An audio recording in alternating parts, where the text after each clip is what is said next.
Welcome to the Cherokee County Endzone. This is a new podcast that you may recognize the two people sitting in front of you. I'm Will Cooper, alongside my good friend, longtime broadcast partner, the man, the myth, the legend, the editor-in-chief of the Turd Ferguson Report, and one of the best-looking men in Cherokee County. It is Art Mosley. Art, how you doing, my friend? Man, the embellishment goes so deep with you, Will. I do appreciate it as my spokesperson. I just need to get to hire you to follow me around. You could have stopped at myth because that's pretty much what I am, like legend in my own mind, maybe. But I'm doing great. Will, how are you doing? I don't even know if I can call you baby face, but the young golden face of Will Cooper. How are you doing? I was about to say, I don't know that babyface fits when I have as much gray hair as you do, and I only get older. I don't ever get looking any better. But no, man, I'm good. Survived another summer. And we're rocking and rolling, man. For everybody out there, we should probably address the elephant in the room. Yep. This is technically the same podcast, just under a different name. Absolutely. So it's still we still proudly represent the North Georgia Sports Network brand, but we wanted to rebrand the podcast because one of the things that we noticed after the last couple of seasons is that while we titled it the Sports Report, we just didn't talk any other sports besides football. So we wanted to give it a new refresh, and so the new name for the same podcast is the Cherokee County Endzone, and we welcome you into the Endzone, and we hope to welcome many teams into the end zone this season. And this is our preseason kickoff show. We've got interviews with every county coach. We're excited to talk to them, get their take on the upcoming season. There's so much hope, optimism, dreams, question marks that we will get answered over the next 16, 17, 18 weeks, but it all starts here for us in Cherokee County with our preseason kickoff show. We're excited to get this out, and the format will be the same, Coop. One podcast a week, coach interviews. We'll add a special segment, and I want to go ahead and jump in this because you've been hard at work in the off season on the Cooper Predictor, and not just the predictor. It's matured in so many ways, and that might be doing it some disservice, but many iterations that it's undergone, and you've just been at it to perfect this predictor, especially in this new era of the PSR ranking, where playoff teams will no longer be selected by region finish, but rather by PSR rating. And so you've really dialed into that. And I wanted to give you an opportunity just to talk about the Cooper Predictor. It's got its own website. It's got its own social medias. And just tell us what that's all about this year and how we're going to be utilizing that as we talk about high school football in the state of Georgia. Yeah, well, I appreciate the layup. Yeah, I mean, as far as there's a couple of things to touch on there. I think the first one is the PSR. For anybody that maybe missed out on this news at the end of last year or maybe forgot about it, it's essentially a power rating in a lesser form of the word. And now your playoffs are determined by your winning percentage, your opponent's winning percentage, and your opponent's winning percentage. If that sounds very complicated, essentially, the more you win, and the more you play tough teams, generally, the better off you'll be. That's not always the case, but as a general rule. Part of that means, though, is that as we move through October, specifically, September too, but October, there's no longer a easy scenario to know if Creekview beats Lassiter, then they're going to be in the playoffs. We don't have that luxury anymore of doing simple head-to-heads. Everything now is run through this formula. So what I created is the CooperPredictor.com, just CooperPredictor.com. There's no the. But you've all heard me mention this before. It's a formula that I came up with about 6 years ago. We have reiterated it. It is the most accurate version of itself. Please feel free to check out the website. It's all free. It's all available. I'm not trying to sell you anything. Just go enjoy it. It's for high school football fans. And on the social media, we're Cooper Predictor. So on Twitter, the artist formerly known as X. On Instagram, that's where you'll find us there. We post some different stuff. But if you really want the Cherokee County stuff, my Twitter account, WIL24 Cooper is where I'm going to focus on North Georgia with it, because our fans deserve that kind of attention, and we'll use it a lot on the podcast as well. But what it has, and maybe the biggest difference we have over anybody else, is that we simulate the PSR after every game, after every week.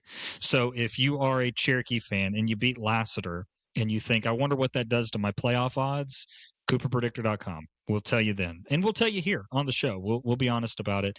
And the thing I really want to preface with people is it is not made to make you feel bad. It's not made to make anybody feel great. It's just simply a predictor.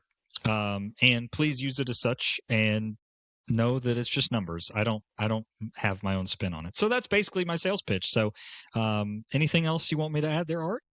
No, I think that you did a great job, Coop. And I hope that our listeners will go out and experience this again. Like you said, it's not only you didn't throw this in, but it's not just Georgia, but you've run this for Texas, for Florida, for Tennessee, Alabama, I believe. And what other states am I missing here, Coop?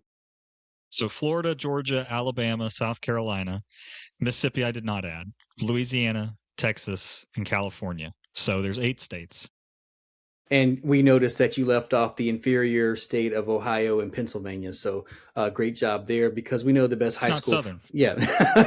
I mean, California have to add in because they always talk about how great they are, and then none of their college teams ever recruit well and never do well outside of the state. But yeah, look, and again, the thing, it's got all the fun stuff on there. If we got cross-state predictions you can look at on there. If you wonder how, Cherokee lines up against, like my local team here is Salina, Texas. CELINA.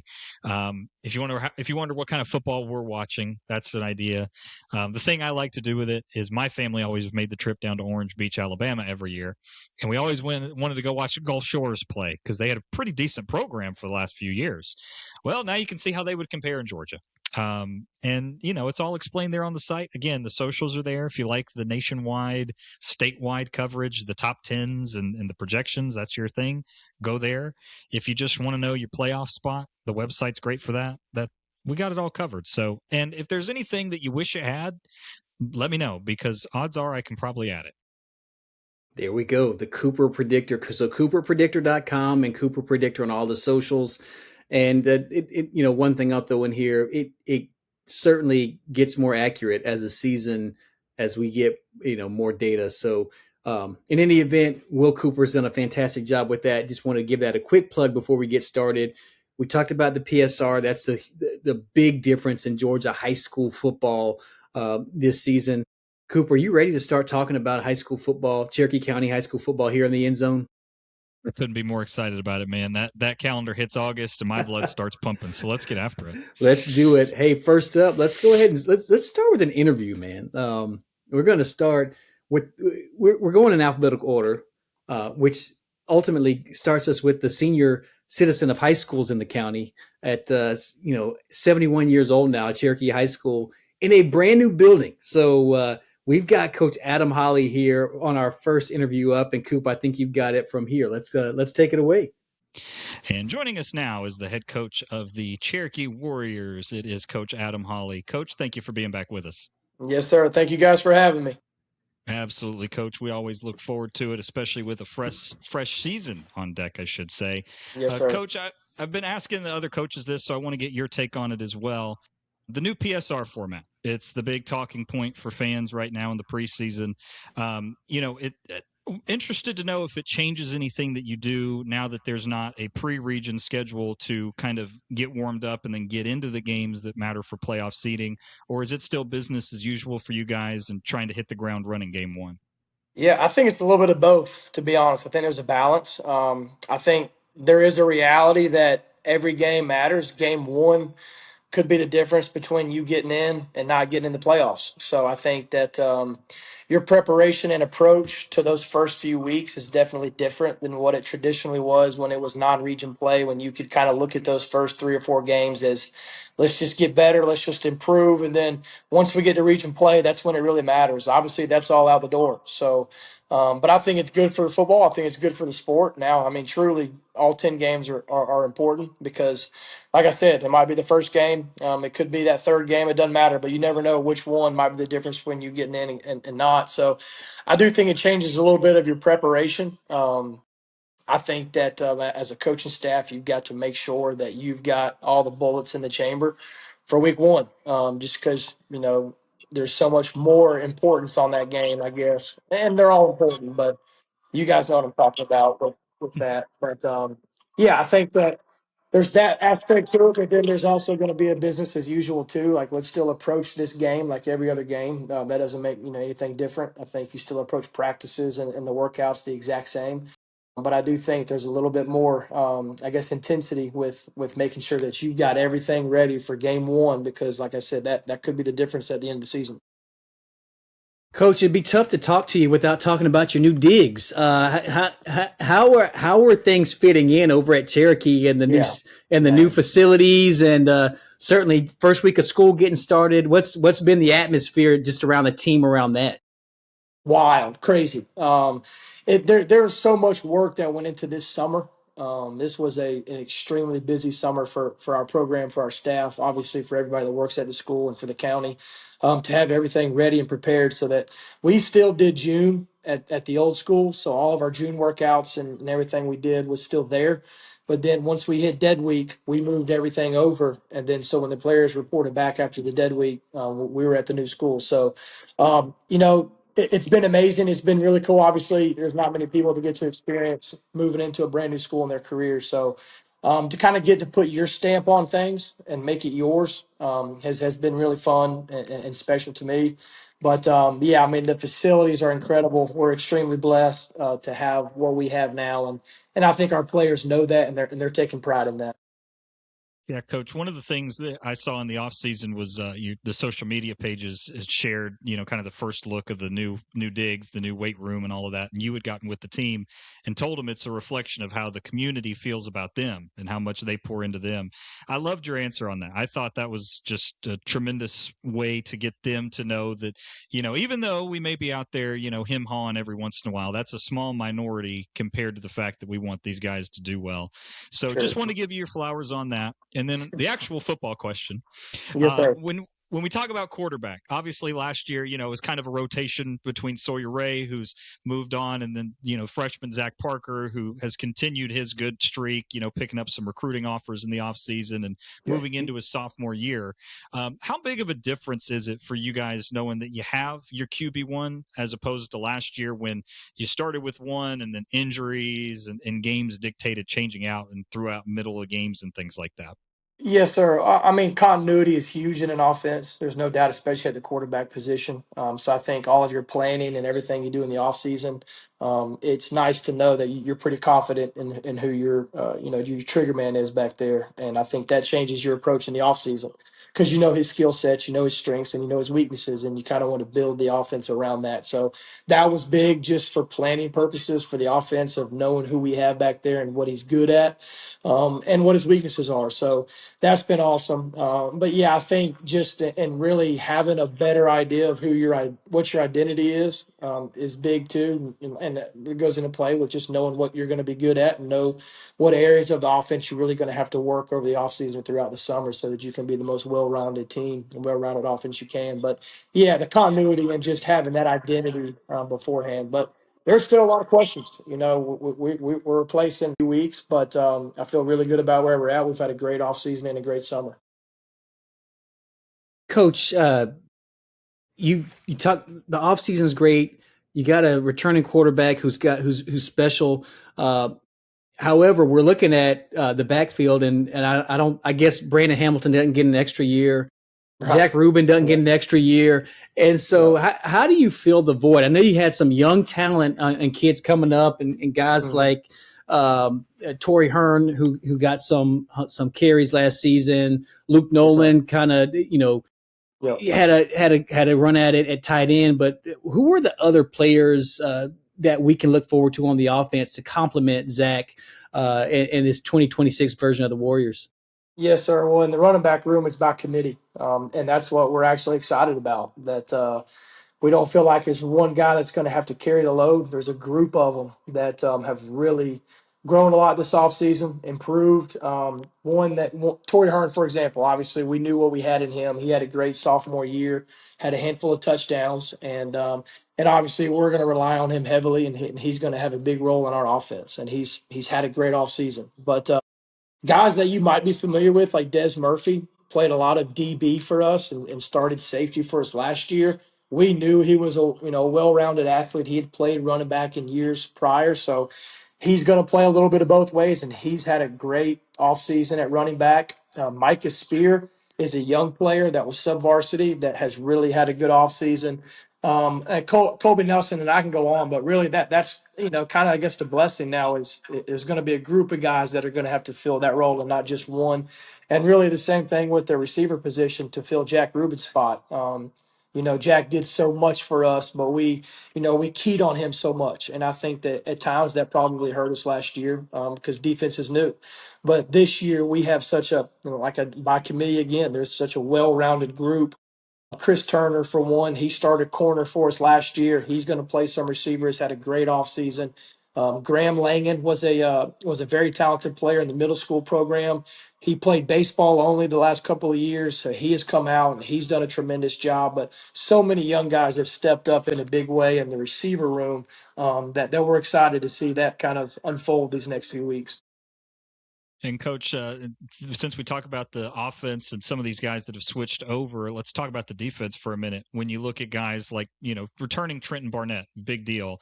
But losing also Kyan Simmons, Elijah Fute, a lot of these names that Art and I have gotten to know over the last, it feels like we called their names for a decade. Now are gone. Walk us through what the defense looks like and who you're excited to see on that side of the ball. Yeah, I think up front on the D line, we're really excited where we're at. Luke Nolan is a guy that was a dominant player for us as a sophomore. So we're excited to see him take that next step, and it showed in his recruiting. He got a lot of attention in the offseason. So he's a guy that we're going to rely on the D line. Zion Bob, had spurts that he was really talented. I mean, he's got all the potential in the world, and he has really grown and matured a lot. So we're excited to see that come out on the field as well. But Trent Maurer, who started on the defensive line for us last year, so we feel pretty good about where we're at D-line wise. Linebacker wise, you mentioned Trent Barnett. He's the quarterback of the defense, and he was our leading tackler last year, was one of the top tacklers in the region. So getting him back is huge to kind of command that huddle, command that side of the ball. But other linebackers, Jackson Hearn has had a really good offseason, so I'm excited to see him.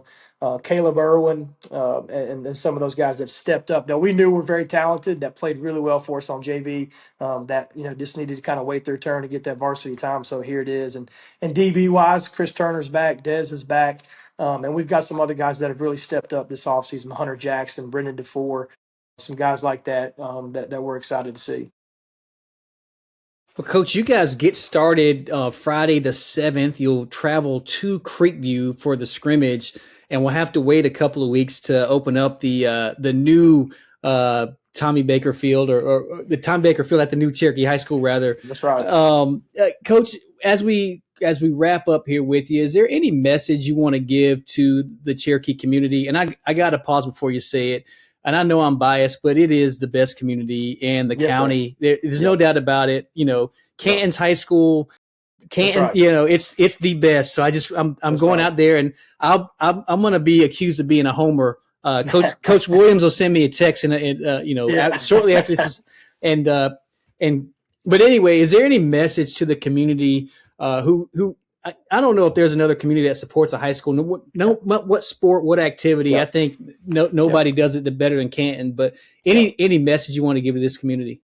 Man, I would start by telling everybody thank you. I mean, I think you're spot on. The fan base, the support, the community we have to rally and support our players is unmatched like I've ever seen. And I'd like to give an example. Last season, man, we struggled last year, and we had so much adversity that hit us.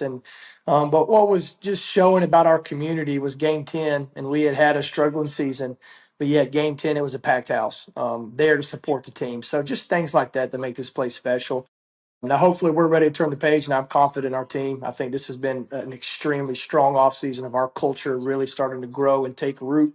And so excited to see that. But just, one, thank you. And just, I hope they keep coming out and support our guys, because I know our guys have worked extremely, extremely hard since last November, since that season was over, to get things on the right path where we know this thing can go.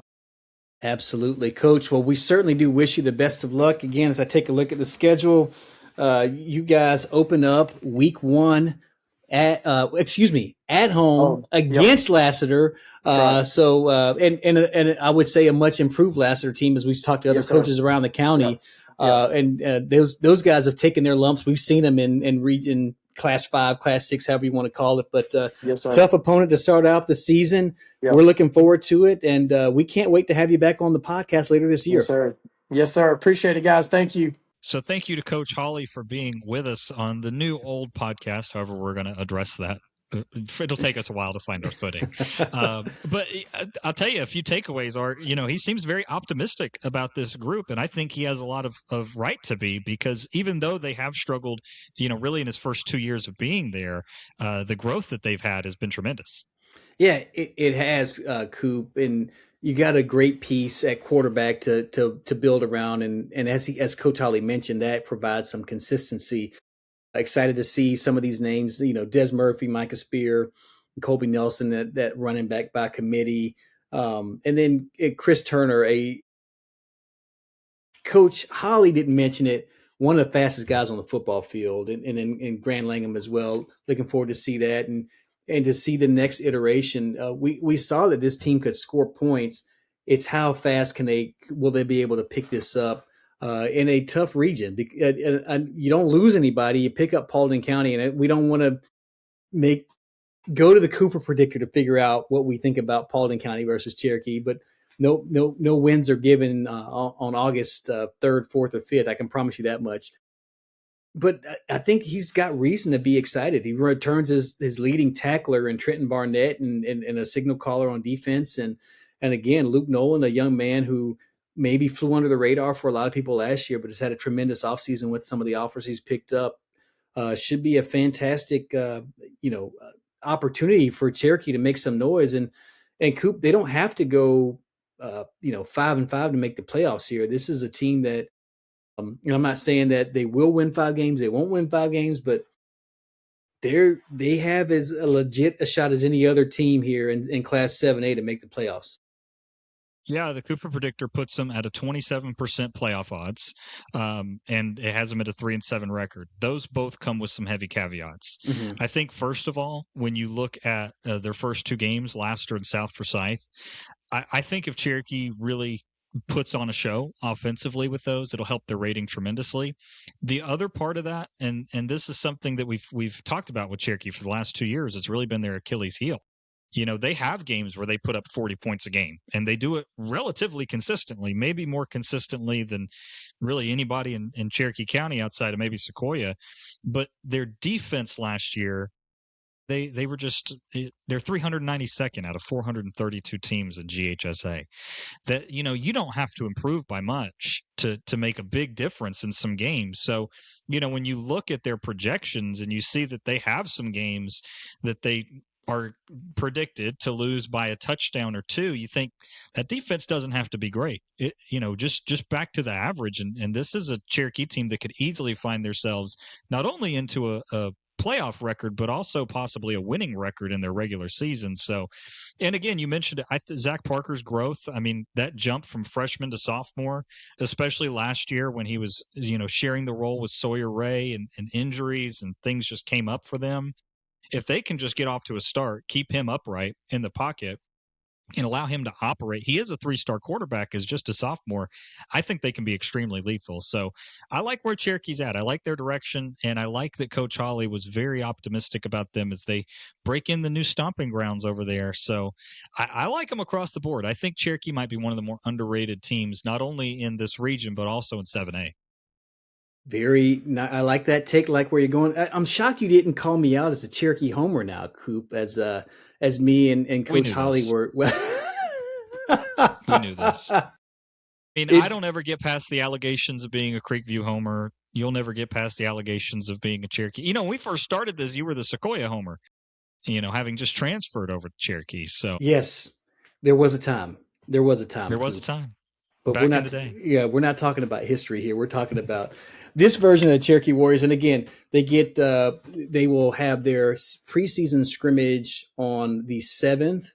They'll travel to Creekview over to Owen Store Road, and then they'll get started on the 21st. Home game, I think I have it on good knowledge here that will be the 101.1 The Pulse game of the week. So our good friend Dave Garner and yours truly will be over at the new Digs to check it out. And we're excited to watch this version of the Cherokee Warriors and what we could be a special season in a new high school or new building rather, and for the Cherokee Warriors. So looking forward to Coach Holley and his ball club and what they can do, and certainly can't wait to have him back on later on in the season. Yeah, I'm right there with you. Excited to hear you guys on the call. I think that game in particular against Lassiter is going to be two teams fighting for improvement, and I think they've got the tools to do it. So it's a bit of a wild card. So we'll be locked in over here, making sure that we tune into you guys and see how it breaks down. Excellent. That's our Cherokee Warrior preview. I was going to say recap, but that's not really a recap. We haven't even had a game yet. So it's our preview. Moving on down the line, we're going to go in alphabetical order. We've got the Creekview Grizzlies and Coach Trevor Williams, man. I tell you what, this guy had his Grizzlies back in the playoffs last season, shocked Woodstock, ended up, had Sprayberry on the ropes. For all intents and purposes, kind of got hosed out of a football game there. 5-2 in the region, maybe one of the most improved.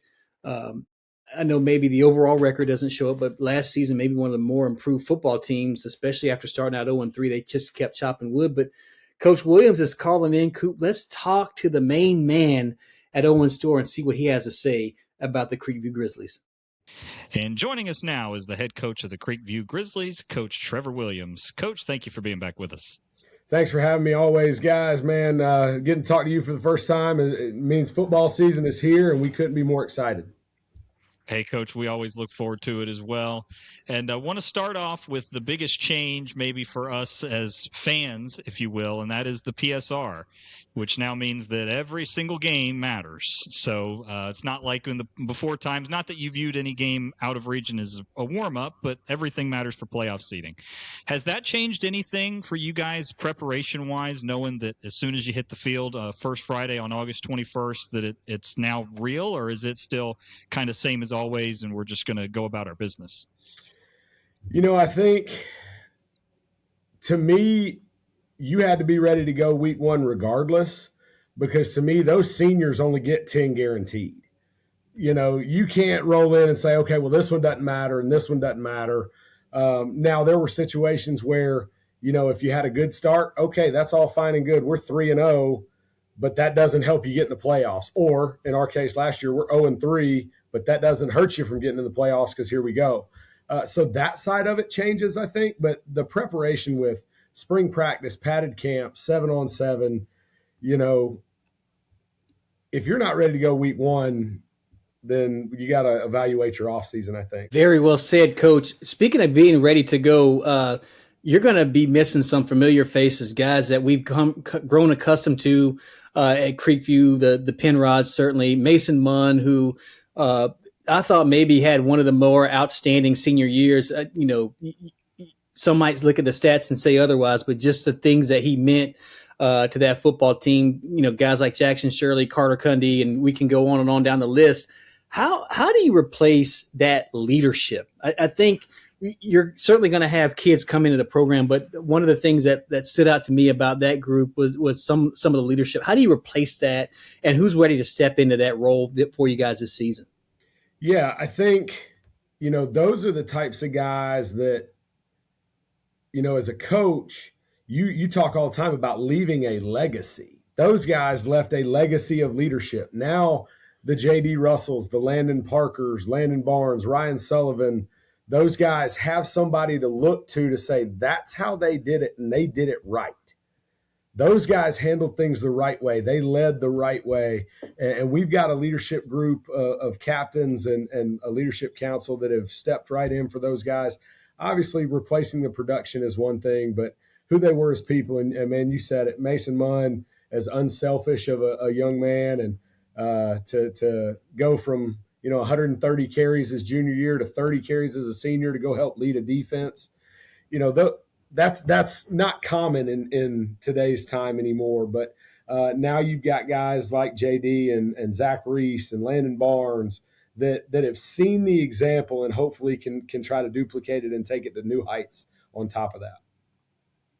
Coach, I'm never going to get over the Homer allegations anyway. And if you can go ahead and tell your defense to cut out the rat poison here. But for my money, from what I've seen, I feel like you guys probably have the most experienced and well athletic secondary returning. You mentioned JD Russell. You mentioned guys like, Ben Thoreau, who just from seeing what he did in the weight room in the Iron Grizzly competition, amazing stuff. And then you add in guys like Hudson Stanley. Is that a part of your defense that when you are losing a guy like Mason Munn in the linebacking core, that maybe there's not an heir apparent in that room that you can rely on more? Or is that something that, hey, great, we got a good secondary, but the other two position groups, we still got to hit hard and find some answers there? Yeah, I mean, we're excited about those guys, and a name you didn't mention was Hayden Hanson, along with those guys, who's been a 3-year starter for us at corner, kind of, drew the toughest test week in and week out of, hey, you go line up against their number one and let's go see what's up. But anytime you got those guys coming back, it helps. You got guys like JD getting us lined up, making sure we're in the right coverage checks and those things. But I really think we've got leadership at all three levels. You've got Caden Simpson, who started for 3 years. You've got Ryan Marinson flipping from O-line to D-line. Asher Rich, Damian Moreno's back on the D-line, and then Landon Parker as a linebacker. We've got some fresh faces at the linebacker spot, but I feel like those guys are chomping at the bit to leave their mark on this defense as well. Coach, we know about your secondary, and that seems to have to be. We can talk about that year in and year out at Creekview. These guys, it's like you got a machine out in the back, and you just stamp and press these guys, and you get good-looking secondary guys that are ball hawking and can even rush the passer and come up and run support. But I want to talk about your offense, specifically your backfield and Carson Lott. What does that look like coming into this season, along with Landon Barnes, who was kind of rushed into at some point, maybe rushed in a lot sooner than you wanted to with him last season due to injury, but looked the part and continue his growth and development. But what does that offensive backfield look like for you this season? Yeah, we're excited about having Carson back. I joke and I call him the assassin. He doesn't say a whole lot, but, he's a wrestler. He's got a workman's mentality and just that quiet, steady leadership. And every time you looked around, he was making a big play for us. Did a phenomenal job. We've got guys like Elijah Kawa, got a young back, Jax Howard, who I'm really excited about. And then you mentioned Landon. I mean, got to start or play in the majority of 4 games last year as the backup for some injuries and filling in. And, I think that experience is invaluable. Those guys, it's different under the lights. And when you've been there and you've had that pressure and you've seen what it's like, you go into an off season with a different work ethic and a different mindset and mentality. And man, he's done nothing but work since the season ended. He's earned his shot, and I'm excited for him to be under center for us. Coach, as we talked about earlier with the PSR and every game mattering now, it seems like one thing that I'll give you credit for. I don't know if it was by chance or if you planned it, but you guys scheduled, for my money, the PSR the best. I think you set it up perfectly. And when you look at getting to play Forsyth Central, North Springs, and then ending up with Cass, those are all programs that can really boost opponents' winning percentages and all the next level numbers. But as a football coach, when you're changing the type of teams you play, so going from playing, Cambridge and playing Calhoun and bringing in some of these new opponents. Is that something that you approach to try and schedule for teams that you'll see in the region to try and prepare you for those? Or is it something that, with the way the scheduling works now, you just kind of got to fit in whoever you can? Yeah, I think there's a balance. I think you got to look at who's in your region. And man, we got a tough region. You lose Sprayberry and Riverwood and throw in Rome and Kell in there on top of the county schools, and Lassiter, who's getting better, and Pope, who's getting better every year. The region is going to be daunting week in and week out. So in scheduling that, we had played North either in a scrimmage or a game, I think 5 out of the 7 years we've been here. Calhoun for the last 4. So really it was about some fresh faces and kind of giving our guys a different look at some different opponents. And we worked out some things, and things just kind of fell how they fell. But it wasn't like, hey, we got to go get this type of team or this type of team. It's let's go put together the best schedule that we can to give ourselves a chance to be successful and also prepare ourselves for a really, really tough region. Coach, you guys get started Friday night, the 7th. You will host the Cherokee Warriors in a scrimmage, and I feel like you've scrimmaged. Talk about seeing teams a lot in the scrimmage. I think you scrimmaged them several times over the past few years, but you'll get started in earnest then. And obviously, as we mentioned, you'll be on the road at Forsyth Central to start out the season. Coach, as we wrap up here, we want to give you the opportunity. Any special shout outs to anyone in the community? What can we expect from this Grizzly team this year? Just kind of an open floor to brag on your program. Well, the first shout out goes to my wife and all the coaches' wives around the state that are about to embark on this season. We spend a lot more time with other people's kids sometimes than we do our own, and our wives take the brunt of that. So we appreciate all the coaches' wives.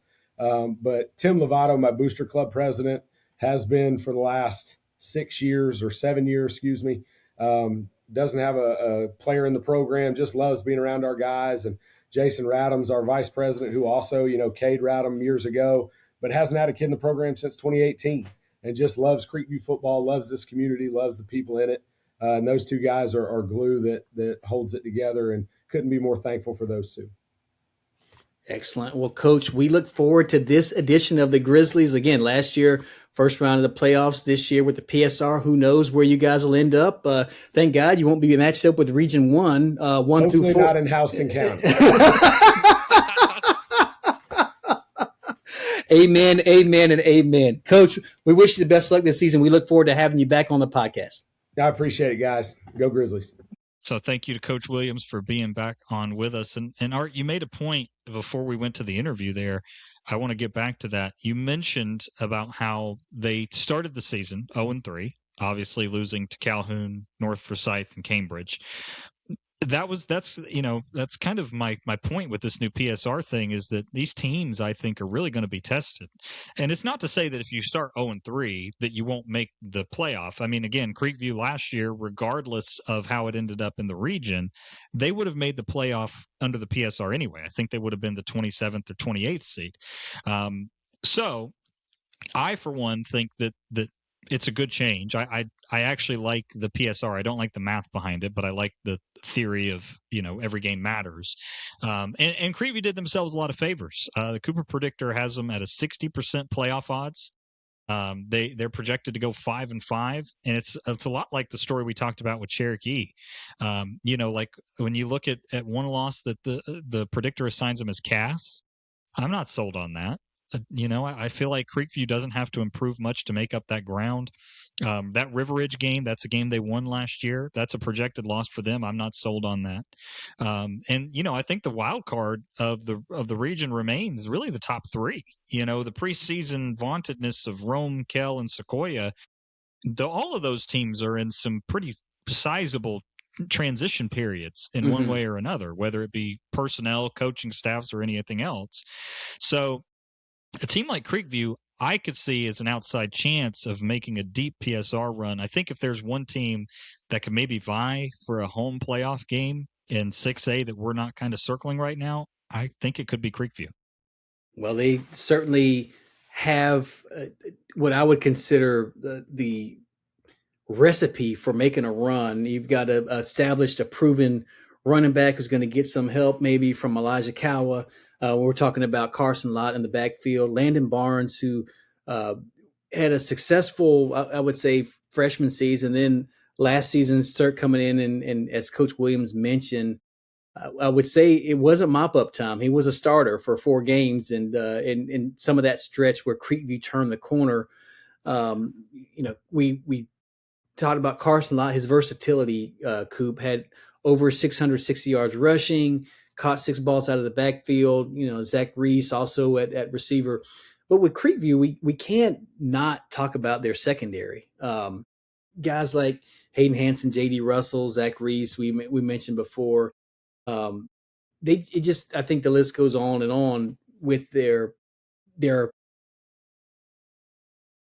I don't know. You look out there sometimes and you're like, can these guys cover? And you're like, I don't know if the speed or whatever. But I tell you what, those guys, for me at least, week in and week out, get the job done. And of course, I didn't even mention Ben Thoreau, who had a phenomenal sophomore season last season, and Hudson Stanley at backer. But I think this is a team that has made all of their hay under Coach Williams' run, and it starts with defense, and I think it'll be just as good this season. I agree. I mean, when you look at their season numbers last year, they finished 73rd percentile in defense. They were 117th in the state in that statistic. Offense also. I know that for Creekview fans, the banging of the head against the wall has come from the offensive side of the ball. But to your point, Landon Barnes taking over, Carson Lott finding his footing. Those guys ended the season with an above average offense. They finished in the 59th percentile. It was good enough for 190th in the state. To me, when you look at those numbers, that shows you that Creekview overcame 3 games that they looked gone in, and found a way for the final 7 to be really strong. So for me, if Creekview avoids the first 3 game problem, I really don't know what obviously they've lost a lot. I don't want to say that as in, to disparage Mason Munn and, all of those guys that were there last year. But when you look at the complete rotation of some of the teams that we'll be talking about a little bit later that have lost a heck of a lot more, Creekview is not in that group, and they've got some experienced ball players in all 3 levels on defense, and obviously Landon Barnes having some varsity snaps as well. And they got playoff experience. They went and played Houston County. So, again, maybe I'm a little high. I'm probably not going to beat the Homer allegations, not that I ever have anyway. But I like Creekview. I think people might be sleeping on them a little bit. All right. Well, there you have it. I'm not gonna dispute that. I like them as well. One player we didn't really talk a ton about, we did ask Coach Williams about, but we didn't talk about is Ryan Sullivan, offensive lineman, all region, a great anchor, and probably one of the better offensive linemen in the county. Looking forward to seeing that, and I think that's where it started. If he can help anchor and solidify that offensive line, I think this Grizzly team hammer the over on that win column, in my opinion. I agree. I think, and again, Creekview, to me, there are certain schools that you trust to produce talent. Mm-hmm. Cherokee gets a pass on quarterback because they just do that. Sequoyah gets a pass on linebackers because they just do that. River Ridge gets a pass on a number of things because they just roll out guys that are just that way. Well, Creekview to me is offensive line and linebacker factory. So, you got Ryan Sullivan, and that's a huge deal. But I also trust Coach Williams and that coaching staff to whoever the group is, whether it's a rotation or 5 solid starters. I feel comfortable enough to hitch my horse to that carriage, if you will, and say I'm willing to give you guys the benefit of the doubt. There you have it. Well, Creekview, as we mentioned, they get started on August 7th. They'll host Cherokee in the scrimmage. It's they've kind of gone back and forth. They scrimmage in the fall, they've scrimmage in the spring. Very rarely have we seen these teams play each other in the regular season, Coop, and hopefully one day that will come to pass. But again, if you're out and about, get over to Creekview on Friday night, catch these 2 teams, and man, they've got a fun schedule, a fun region. Fun for us. I don't know if it's fun for Coach Williams and the other coaches in the county, but as we know, Kell and Rome we welcome Rome back, and we get to see Kel. So some new challenges here this season. You welcome Rome back. I will never welcome Rome to anything. Okay, we'll get to Rome later on this maybe not this podcast, but this season. Coop, next up, we've got the Etowah Eagles. We're going to dive back into Class 7A, and we know the GHSA can't make up their mind about having 6 classifications or 7 or blah, blah, blah. I think they're just trying to get Buford to win Class 7A so they can say they've won every class in the state, but that's me being petty here. The Etowah Eagles are up next, and Coach Brett Vavra in his second season. Coop, last season 3-7, but man, we saw some explosiveness from their offense. I'm excited to talk to Coach Vav and see what he's got planned for Etowah this second season. And joining us now is the head coach of the Etowah Eagles, Coach Brett Vavra. Coach, thank you for being back with us. Yeah, I really appreciate you guys having me on again. I enjoy it. Absolutely, Coach. We always look forward to talking to you, especially with a new season ahead of us. And, the story that we keep coming back to when we look at your team is again, a lot of returning talent. And obviously this being your second year, can you walk us through some of the growth that you've seen from guys that we feel like we've been talking about for 5 years now, but in Zeke Douglas, Walker Hughes, some of these names that have become household names around the county? Yeah, I think just the biggest growth piece we've seen is just the overall buy-in and the overall, the standard. I think is we expect a lot of it out of our kids, and we work them pretty hard, and we have a standard that we expect them to adhere to in terms of showing up on time and working extremely hard and watching film and paying attention to detail and doing the right things on and off the field and in the classroom. And so our guys are really, really doing a good job. They're getting used to, I hate to say that, the grind. I think that's kind of a little bit corny, but it's true. I mean, there's just the consistency of the grind because football is, it's year round now. I mean, it really is. There's no time off, Mm-hmm. We don't take time off in the weight room outside of like holidays and long breaks, and we are constantly meeting with our kids and constantly talking about doing the right things on and off the field and preaching to them about that stuff, and and then we get into the winter and then the spring season. I mean, it really is nonstop. So our kids have done a great job of buying into that and adhering to the standard. So I'm really proud of them. Done a great job in the weight room this off season. Our kids are getting strong, really strong, and so the numbers are showing. And I'm looking forward to seeing it hopefully translate to the field this year. Coach, we didn't go into details, but on the offensive side, you return a lot of your offensive production. However, we look at the defensive side, and a lot of your leading tacklers and guys we talked with you about are gone. How do you bring some of these new players up to speed on the defensive end? And who were some of the names that we can be looking at defensively for you guys this season? Yes, you are. It's accurate to say we're going to be pretty young on the defensive side of the ball. And I think the way we kind of overcome that challenge is to kind of keep things simple, so our kids can play fast and not have to think too much when they're out there on the field. So I think that's kind of the first step.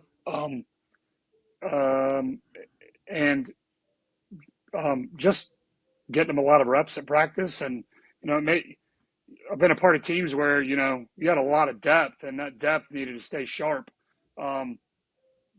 But we're not in that boat, I would say, right now and this year. So our first year players or guys that hadn't had a lot of varsity experience are getting a ton of reps at practice. Mm-hmm. They're getting, I'd say 90% of the reps at practice. So I think that, along with keeping it simple and just holding them accountable to the standard and trying to be consistent with that is going to help us. So but some guys that you can look forward to kind of seeing. I know we do, like Ben Gebhardt is a returning starter, safety.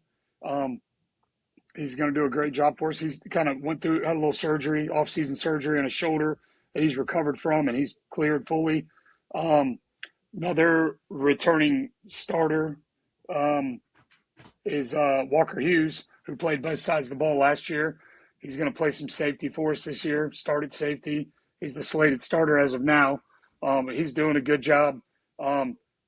Charlie DeWitt, corner, who was a freshman last year and got a lot of playing time as a freshman. So I think that experience being so young has been pretty valuable for him. But he's bigger and faster and stronger and looks really good right now. We had a young man come over to us from a neighboring school, transferred in, moved into the area, Jaden Christopher, who's going to play some running back for us, but also play a lot of corner.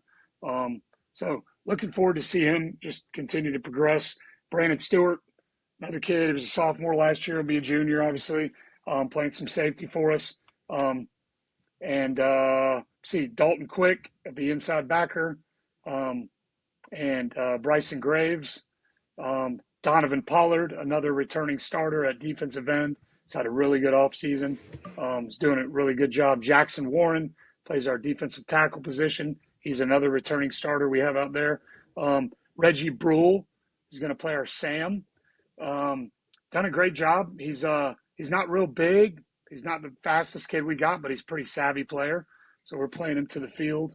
And then other guys like Dylan Johnson, who played a lot for us last year at that Viper position, is going to play some will. He'll be playing to the boundary. So those are guys, we got a couple other defensive linemen, Wyatt DeMarco, be a junior, nose guard. Who else? Rafe Saldivar, Cullen Patterson. Cullen played for us a lot last year at tight end as a sophomore and on defensive line. So he's probably slated to be one of the starting defensive ends. So we've got some guys with some experience, but not a ton of them, as you mentioned. So, we might go through some growing pains, but the kids are working really, really hard. And I think we're doing some things defensively to kind of help us kind of keep it simple and allow them to play fast. Coach, when you look at this year and the introduction of the PSR, from the outside looking in, it feels like it's a really nice thing, especially for you and Cherokee in 7A, that, the path to the playoffs doesn't necessarily have to go through North Cobb and Marietta anymore, as long as you perform on the margins well. But part of that is starting off fast, and you guys loaded up your schedule this year. Credit to you, facing obviously the team down the street. And then, facing River Ridge as well, another in-county rival, and then Roswell before you wrap up the out-of-region schedule. Can you talk to us about, what the mechanism is like for you guys to start fast? Is it something you've changed, or is it still business as usual, just emphasizing with the players that, it's not like before where we had a few tune-up games?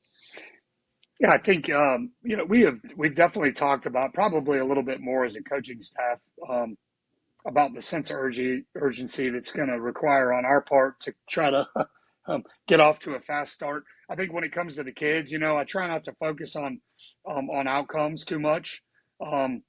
So it's more about the day-to-day process and, the things that we're doing on the practice field and in the weight room and in the film room and things like that. So we really haven't talked too much about that with our team. But our kids know that every game is important because, look, they know that it's no longer the top 4 teams in the region. Whereas, you kind of used to have the non-region to get your team prepared for region when it really mattered. Well, now everything matters. And so there's a little bit more at stake. But I think, keeping the focus on the day-to-day process and making sure because all we can control is us and getting better. We can't control anything else. So, from a just a mentality standpoint, that's kind of where we try to get our team to be. And, we're looking forward to it. Like I said, we think, playing teams like Woodstock and River Ridge, who are very, very well coached, we feel like it's a good matchup for us. Roswell is going to be a tough opponent. Just the history there, and they've got some really good players. I think they've had a few more even move in and add to their team. One of them is a former player of mine from Sprayberry. He's a really good player. So they're going to be tough. All three of them are going to be tough. But look, that's how it is these days. I mean, it's Georgia 7A high school football, and there are no games that you can just look on your schedule and go, yeah, we got that one. I mean, to me, those days are kind of over. So, but just take it day by day, and each practice one day at a time, and get our kids ready to go. Coach, I hit you with the hard one there with your defense and just a bunch of talent to replace, but your offense, the third highest scoring offense in terms of points per game in the county last season, returns a lot of talent, certainly highlighted by Zeke Douglas and some other guys. I know Kingston Caesar's a guy you talked to us last year, younger guy getting some carries. We talked about Walker, but then guys like Brady Slats and Nick Pacini, a name that if you've been around Etowah, you know that last name. But one thing that impressed me about your football team, we ran into a lot of these guys on the basketball floor this offseason. The football offseason, and saw them playing basketball. Just the athleticism that you guys have. A lot of these guys on the offensive side of the ball. Coach, how much better can your offense be this year than they were last year? Yeah, that's a great point. I think that we have the ability to be extremely explosive.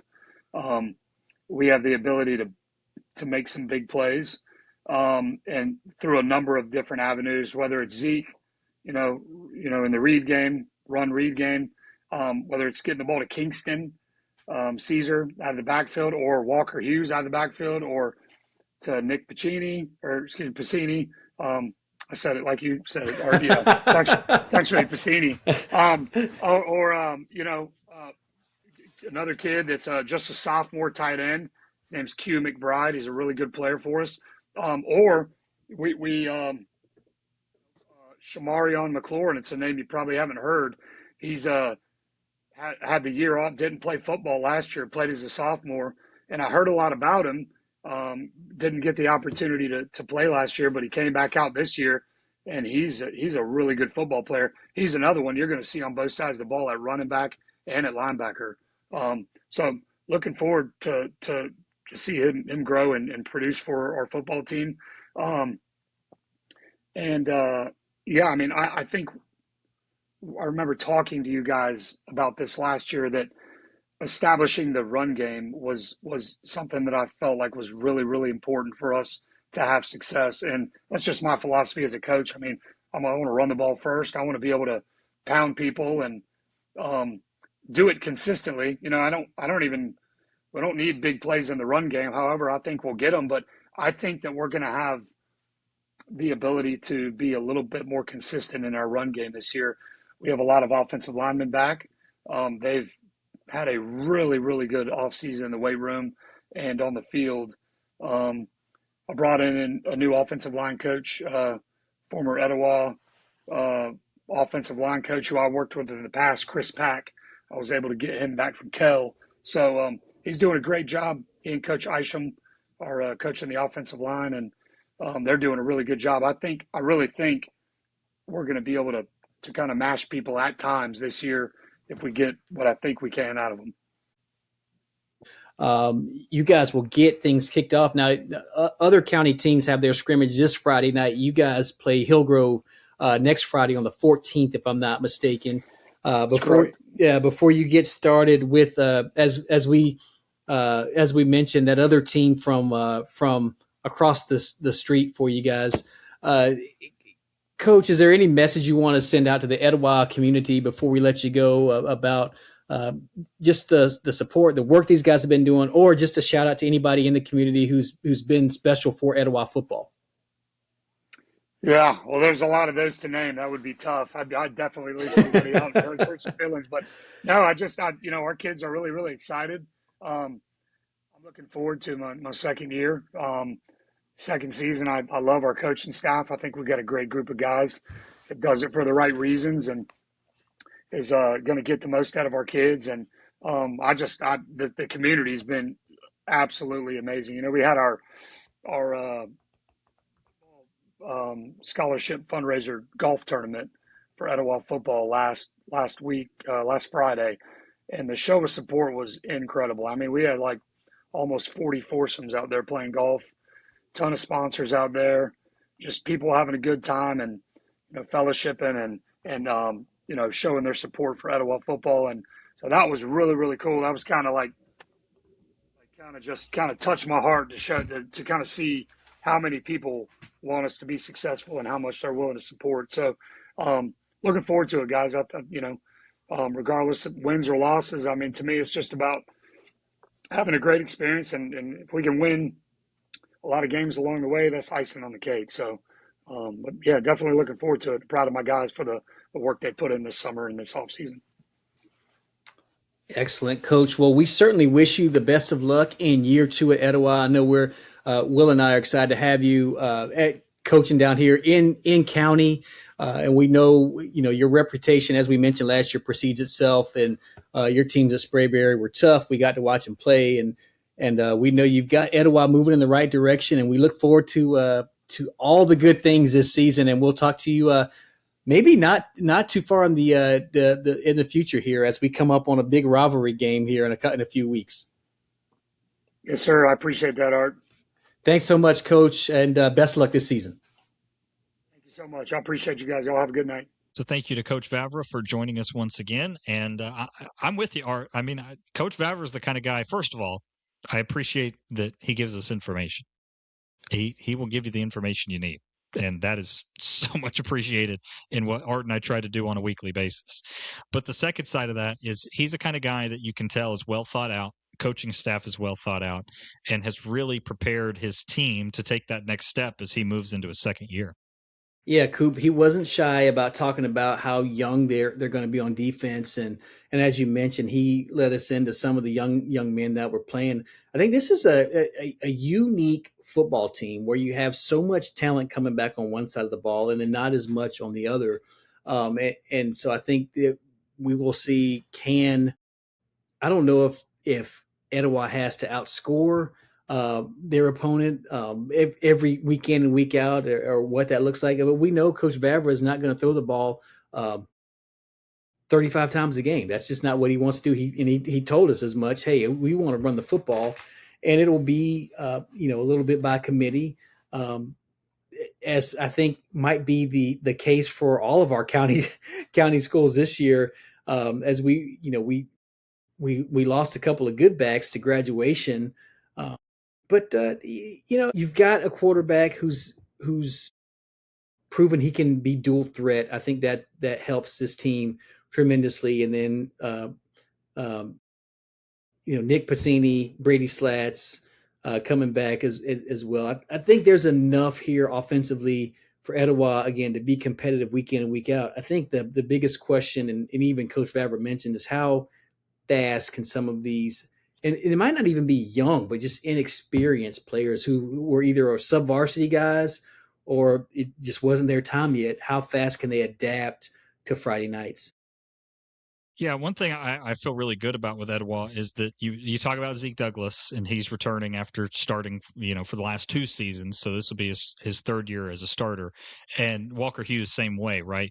And you feel really good about that because those guys have played a brutal schedule their entire season, their entire high school football lives. I mean, they have been in one of the toughest regions, including going through North Cobb, Marietta. We talk about them ad nauseum sometimes.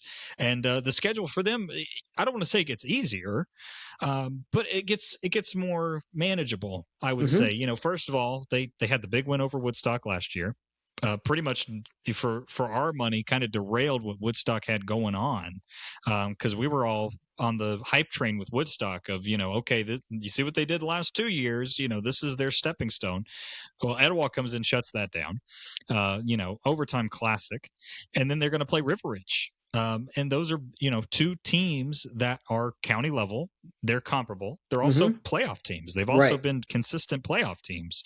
And just in case you didn't think it was good enough, they do end up with Roswell. I know we talked about that with Coach Vavra. But I think when you look at Etowah's out of region schedule, I think it's one that prepares them, and we'll find out pretty early how good or how young that defense is, because I don't really have any concern about Zeke Douglas, Walker Hughes, some of these guys going in and performing because they have done so again consistently. Mm-hmm. But it's the guys that we don't know, and it's the guys that a lot of times coaching staff doesn't know till the Friday night lights are flipped on, and you got to find out for real when you're facing somebody across from you. And it helps when you have somebody in county. So there's a lot of unknowns with Etowah, but I do have confidence in guys. Again, don't want to harp on the same names, but Zeke Douglas isn't going to have a 4-interception game and ruin you from a win you could have had. Right. He's smarter than that. He's experienced. He knows how to take it and run with it and not give up, turnovers and things like that. So that experience to me keeps them in more games than maybe the last 2 years even. So I think Etowah has a much better chance than some people are probably giving them on the outset. Agreed, and I'm looking for a breakout year here for Kingston Caesar. I think he'll be a player that, again, I know Coach Vavra's high on him, but I think he'll be a player who turns some heads this season for the Etowah Eagles. I agree with that. And you talk about Nick Piscini. Obviously, the Piscini name carries a little weight over there at Etowah. And rightfully so. Nick Piscini's big, 6'4", 230, 240 pounds, big tight end. Wouldn't be surprised if we see him optioned in at defensive end a little bit, kind of like we talked about with Cherokee doing with their tight end as well. But I think that they're pieces, and some of those guys are matchup nightmares. And I wouldn't be surprised, again, looking at their projections, you see a team like Wheeler that they're currently projected to lose to by 10 points. I don't know about that. I really don't know about that. Now, that's not saying as much, about Wheeler. I haven't done my homework on Wheeler, but I am saying that Etowah, are they 10 points better than they were last year? I think they could be. I don't think that's out of the realm of possibility. And just like we talked about with Cherokee, the road to the playoffs no longer runs through North Cobb. It no longer runs through Marietta, North Paulding, Walton. You can pick up your wins against Cherokee, Wheeler, win your out of region games, and you should be good to get into it through the PSR. There you have it. And the Eagles will get started on the 14th against Hillgrove. Will be our first opportunity to see them in their scrimmage. And as you mentioned, Battle of Town Lake on the 21st. Hopefully it'll be another classic because you mentioned it. That's one of the best. Maybe, possibly. I think maybe the best because of the proximity. Like less than 2 miles separate those schools. It's just, I don't know if you get any more neighborhood rivalry than that here in the county. Well, it's like we talk about, right? When I gauge a Southern high school football rivalry, the first metric you have to meet is, do you share a Walmart? If you share a Walmart, odds are you're probably a rival. So that kind of addresses don't they share a Waffle House? That's the metric. That's how FEMA uses the Waffle House. If they're closed, that means it's like, everybody's dead. Yeah. That's essentially the same thing. If you can't go to a separate Waffle House after the game, then it's a serious rivalry, and there's some serious talk going on. So, and that's not even to talk about the fact that when they're all playing CYFA, they're all intermixed in the teams they play, the teams they're on. It's very easy to be on one side of that district and the other, depending on what neighborhood you move to. So it's a lot of fun, though. I'm with you. Battle of Town Lake is a unique opportunity, and we're lucky we have it in county. Absolutely. So again, the Etowah Eagles, looking forward to watching them play this season. Again, Region 5, 7A, along with the Cherokee Warriors. That region, real briefly, Coop, when we didn't get a chance to talk about this, but they add Paulding County, which I tell you what, that makes for a fun bus ride. The region had initially, as it was set up, it didn't change, and then all of a sudden Paulding appeals to get in this region. So there you have another long bus trip, but you can chalk that up as an opportunity to get ready for a road playoff game or something like that. You can chalk it up as a winnable game. Fair enough. Coop, let's keep it moving. We're going to jump back into Region 6A, and talk about the River Ridge Knights. And And by talk about, man, I'm excited to get Coach Collins. Never a dull moment with Coach Collins. He has certainly been a huge fan of our show over the years, and glad to have him back on the preseason podcast to get his take on the River Ridge Knights, a team that Coop is really no longer the little brother of Cherokee County. And joining us now is the head coach of the River Ridge Knights, Coach Mike Collins. Coach, thank you for being back with us. Thanks for having me, guys. Always a pleasure to talk ball with you guys. Hey, we always look forward to it as well, Coach, especially talking about you guys down there. River Ridge last year, 7-3 record, just didn't make the cut for the playoffs. I know with that, fans are looking forward to the PSR ratings since you guys would have made it. But talking about that, that's kind of my first question is, you've been coaching for a long time now, and the PSR is obviously new to all of us in Georgia. Are you seeing that you have a different approach as you get ready for the season, knowing that there's not any de facto tune-up games before the region schedule and knowing how important it is to get out to a fast start? Yes. So first of all, Will, let me be very clear that I know you just slick called me old. Saying that I've been coaching for a long time. Just want to let you know I caught that, buddy. So you didn't slide that one. You didn't slide that one past me. All right. But to answer your question, yeah, it is a different approach. I'm excited about the new format. We spoke about it last year, and I told you I was a major fan of it. I've been calling for it for years. I think it's the way things should be done in the state of Georgia. But yeah, we're used to playing those non-tournament games, but now this year every game's a tournament game. So yeah, our approach is totally different this year. You normally have those 2 or 3 games where you can move guys around and test and see if a guy fits a certain position. But this year, we got to be ready to roll right out of the gate. So we're practicing different, trying to get all those answers solved early because every game matters. Coach, we talked about your record 7-3. Want to talk about your team, and one of the things as we're kind of just looking on the surface, how many defensive, what I would consider superstars, you lost off that team last year, that 7-3 football team. A couple other teams in the county facing that same kind of challenge. What has been, or what will be the answer for that for you this year on a team that allowed, I believe it was just over a touchdown a game? We're talking about 14.7 points per game. How do you come back and replicate that without the likes of guys like Wyatt McCarty, Sam Vincent, Burdett, Durizo, Cox? What's the secret sauce here for this season's defense? Oh, I think it's the same philosophy, it's the same coaching points. It's just next man up mentality. I think these guys, the guys you just mentioned, they played a lot of football. So the guys behind them have been waiting their turn for a long time. So, that's your turn. It's an opportunity for you to step up. So it's kind of the motivational speech. But we also expect there'll be a few bumps in the road early. But hopefully we can get these young guys to grow up, and hopefully we've trained them well. And they've been watching a lot of football. Now it's their turn. But I expect that we'll be pretty solid again defensively. Coach, when we look at the offensive side of the ball, returning Hunter Lockerman, quarterback, he had a really good season last year, moving into his senior year. Obviously, losing Camden Cox is a big deal, but it helps a little bit having Micah Pugh back there, who has proven time and time again over the last couple of seasons to be a very effective back. The question for me is that it seems like you guys have had to rotate a lot on the offensive line and in the receiving core. With those two positions, how is that looking at this spot in the season? And is that something you feel comfortable with, or is it something you're still hoping to see improvement with as you wrap up your fall practices? The receiver position and the running back position? The offensive line. No, the offensive line. I'm sorry.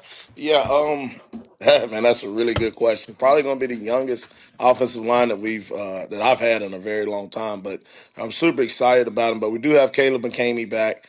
That's a senior that's got a lot of football under his belt, and that's and Oliver Thomas. So we have those two seniors, and Luke Jones, who's a senior as well, but wasn't able to play varsity last year, but would have. So we have 3 seniors on our offensive line that we feel really good about. Now the other ones that are rotating are going to be young, as young as maybe even freshmen, but very talented freshmen.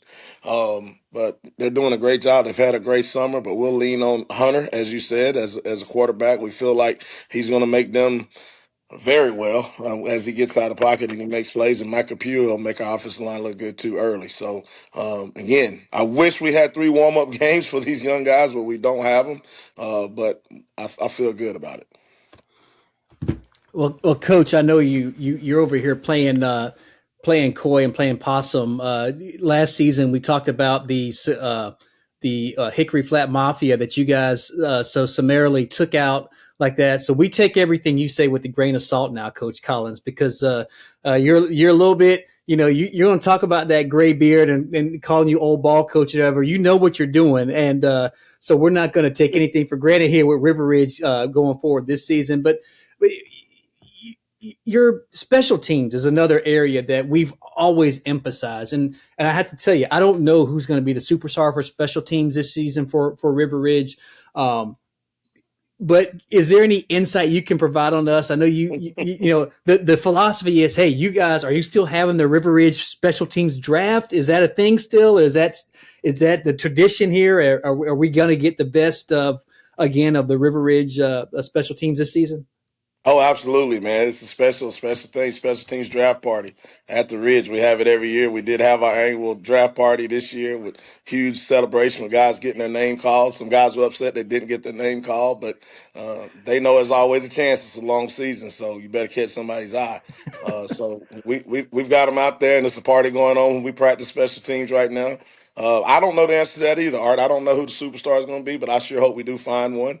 Whether it's a guy that's blocking punts, blocking kicks, or returning kicks, or maybe it be the kicker himself. I don't know, but we definitely going to need it. And in this tough region, that third phase is going to be crucial. We know we have to come in and win that third phase Friday in and Friday out. So we're working really hard on it right now.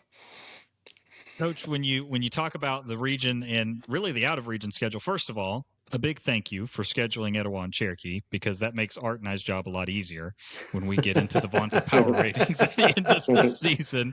But you also have Sprayberry coming up right off the bat, which obviously, as we know in Cherokee County, tough customers. And then you mentioned, the region is loaded. Sequoyah, Creekview, Rome, Kell, Woodstock, it's tough. With that, is that something that when you're scheduling a team like Sprayberry, Etowah, Cherokee, there's kind of a consistency with the fact that they match up in some regards to teams that you'll see like them in the region? Was that part of the plan, or is it more of trying to get the PSR right and do all of those things, or is it whoever we can schedule we're good with? It was a little bit of both, Will, to be honest with you. Yes, it was trying to play teams that are going to get us prepared to play in this tough region that we have. Sprayberry, we know is going to put the athletes on the field. And we know we're going to see that out of Rome and Kell. So you go out and, yeah, absolutely, we're trying to look for some teams that are going to prepare us for that. And at the same time, we want to play a tough out-of-region schedule, because we know if we can play them tough, play them close, or get lucky enough maybe to get one of them, it's going to help our ratings. So it was a little bit of both in combining all that. And also, our folks like to see us travel locally. So we want to try to give the people what they want. So even though there's going to be some tough local games that we're going to travel to, it'll be fun, but we look forward to it. Wait a minute, Coach. Are you quoting the OJs there? Got to give the people what they want. Is that what I'm hearing? Give people what they want. You call me old, so we're gonna keep it old school, bro. Coach, before we let you go, I want to jump back, because one of the things that we have come to know about River Ridge in your tenure, you're 45-30 at the Ridge, well over 100 wins overall. But this is a program where you've established a culture, and you talked about some of those young players. What does it take, or what will it take to continue that culture from whether it's not just the win total, but the way that we've been able to see you all compete, like just the level of competition, the expectation. It's like, this is not, I used to say this, it's not your mama's River Ridge or whatever, or your daddy's River Ridge. These guys come out here to play, and it's not, they're nobody's little brother anymore. What does it take to continue that with a group of young players who haven't been under fire on Friday nights? Going to take a high level of toughness and perseverance. It is truly going to be welcome to high school football for some of these young guys. Well, hey, this you say you want to be a high school football player in the state of Georgia. Here we go. So, this is what you say you wanted. You don't have to travel to South Georgia to get it, or South Fulton. We're gonna travel locally. We're gonna play some tough football, but this is what you say you want. So it's gonna take some toughness, some perseverance, some patience on our coach's part. But we're gonna be there. We're ready to go with our young guys. I think they're gonna grow up pretty quick and just tighten up those chin straps and those shoelaces, and let's go to work. I think they'll be ready soon. Well, Coach, we have no doubt that the Knights will be ready to play. Again, first game, you guys open up at Sprayberry.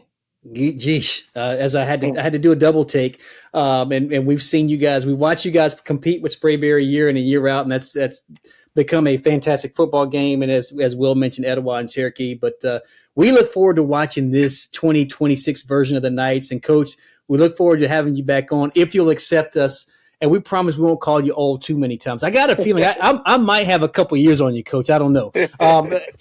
And Will's just, you got to forgive him, Coach. He's just a little young right now. So he's coaching high school football now. You have to add like 7 years every other year. So I bet I got you, Art. I bet I got you. Well, Coach, one way or the other, we look forward to seeing you guys out on Friday nights and wish you the best of luck on this upcoming season. Thank you. Thanks, guys. I really appreciate you having me. Thanks for all you do for River Ridge and this county. This county's football. Look forward to a great season. Go Knights. So thank you to Coach Collins for being with us. And I want to address the old comment. Before we even started recording, Art had already made mention of the gray in his beard. And I didn't explicitly say he was old. I just simply said he's had a lot of experience. He could have started coaching when he was young. That's your own prerogative. So, my conscience is clean. I don't feel any guilt towards it, but I do also want people to know that behind the scenes, Art has thrown me under the bus about 4 times, and the retribution will be had. Coop, you got to lighten up a little bit, man.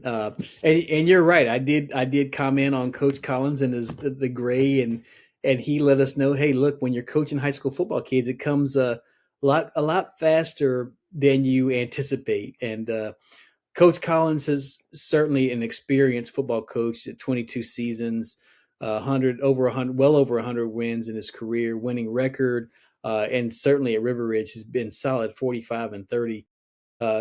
Coop, we talk about the same thing with Etowah. We just talked to Coach Vavra about that. Defense, young defense, and a little bit different. River Ridge graduated a ton of defensive production. They've got a young defense as well. It's just going to be different calling out some of these names. But what returns for River Ridge, I think, is exciting. And Hunter Lockerman is a guy that has shown he can spread the ball over the field. 1,100 yards passing. He had the luxury of having 2 great running backs last season. He gets one of them back, Micah Pugh. But this is a stat line on Lockerman that I think is impressive. 12 touchdowns, 1 interception on 115 passes. I think that's pretty solid for a returning quarterback and a guy that we probably didn't give as much credit to last season as we should have. I agree with you. I think, River Ridge is one of those that may not put out the Division I quarterback, but they put out consistently good quarterbacks. That goes way back to the Carson Latham type days. They just have consistently good quarterback play, and Hunter Lockerman fits right into that. He's a name that we had seen here and there, even before he took over the starting job last season, and he did a fantastic job. That entire coaching staff does well in teaching them the importance of limiting turnovers, keeping possession, and I think he's going to take even a bigger step forward. Now, having less than 1 interception over 10 games is always difficult, so I'm not saying if he ends up with 3 that it's somehow some drastic failure. But what I do think is that continuity continues for him. And, one thing that I really think that might be underrated for this River Ridge team because they lost so much of their linebacking core. Again, Wyatt McCarty, Matthew Burdett, they lost a lot. I don't want to pretend like, they're replacing everybody that's easy, but returning Andrew Rowe, who's one of their star corners. He may play safety this year, but a 3-star guy. He kind of fits in again with River Ridge typically having some kind of superstar in the secondary, and there you go. He's back there, and that'll add a lot of continuity for them, and I think it'll help them tremendously when you think that they're going to face a team like Sprayberry that tends to throw it around the yard. Mm-hmm. Cherokee is a team that tends to be more pass heavy. And then as you get into the region, I mean, Rome, it'll be a different look, but traditionally they like to line up 4 wide. Well, Andrew Rowe is a pretty good lockdown corner to have on the outside, especially as you get into games where you're going to have to face some, like Kell, 3-4-star wide receivers down the road. Right. Coop, one thing, and we touched on this with Coach Collins, it's just crazy. This team goes 7-3 last year and misses out on the playoffs, and that won't be the case this year. Certainly not. We don't know if they'll go 7-3, and I know you'll touch on that with the predictor here shortly.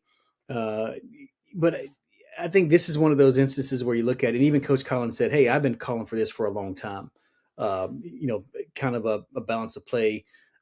And we saw it with River Ridge having to play Roswell back-to-back seasons in the playoffs one year. And it's like, hey, we know that Roswell at the time was one of the better teams in the state, and not that River Ridge wasn't a great team, but there's several teams that were in the playoffs that River Ridge could have beaten. And it seemed like would have been a much better matchup in terms of if you were rating just on strength of schedule, things like that, things that the PSR tries to accomplish. And so I'm optimistic because I think this region can get it, not just the region, but our county, especially in 6A, can get in 4 or 5 teams. Well, let me take that back. We only have 6. We've got 4 teams, so we could be looking at all 4 6A teams getting in the playoffs. I don't think that's out of the question. And I'll touch on that when we wrap up before we let everybody go for the night, because I think that deserves a longer conversation, because I think you're right. I think the PSR does more for Cherokee County than most people realize. And again, as much as I gripe about it, I'm willing to admit that, if it benefits my own self-interest, which Cherokee County is my self-interest, then yeah, maybe I can be persuaded. So you mentioned projections for River Ridge. The math has them going 6-4 right now. One loss that I am not sold on that they have on the schedule is Sprayberry. That's the first game of the season. Sprayberry is turning over a large number of players, again, including guys like Jordan Edmonds, who was a 5-star corner who went to Alabama. I mean, there's some talent that Sprayberry's got to replace. They also moved down to 5A. So I'm not just sold in that this is the same Sprayberry that's going to put up the same production. So already, even with a 6-4 record as they're projected, they have a 72% playoff chance. So we feel pretty good about them being not only a playoff team, but I don't think they're in the bubble even. Again, like we talked about with Creekview, this might be a team that we get to the end of the year and say, oh yeah, they beat Sprayberry and they nicked Kell, and they're 8-2, and all of a sudden we're sitting here looking at a team that's the 15th seed and they're hosting a playoff game. And even if they finish 3rd in the region, it's irrelevant. Right. So I think that kind of stuff is worth a look. I think the other side of it too with this River Ridge team is that last year, again, they went 7-3, and I know they missed the playoffs, but to me, it was winning games that nobody thought you could, and then losing games people thought you shouldn't. We talked about beating Sequoyah. That was the king of them all. We talked about, oh my gosh, Sequoyah hasn't lost a county game in how many years? Well, then River Ridge goes in, takes their head off, and then loses to Woodstock, who without that would have been the replacement. That was the playoff game. That was a play-in game. Whoever won that would have ended up being in the playoffs. You end up losing to Creekview in a real close game. But again, that going into that game, we as fans are kind of sitting there going, well, Creekview started 0-3. They're sitting as a 500 team. River Ridge has this, and they didn't. So that's expectations. That's all rat poison. But I think the key for River Ridge is winning the games you feel like you probably should. So again, they're going to play Etowah. They're going to play Cherokee. We don't really know how improved those teams are going to be. The model right now loves River Ridge in those games. It thinks it's a shoe-in for them.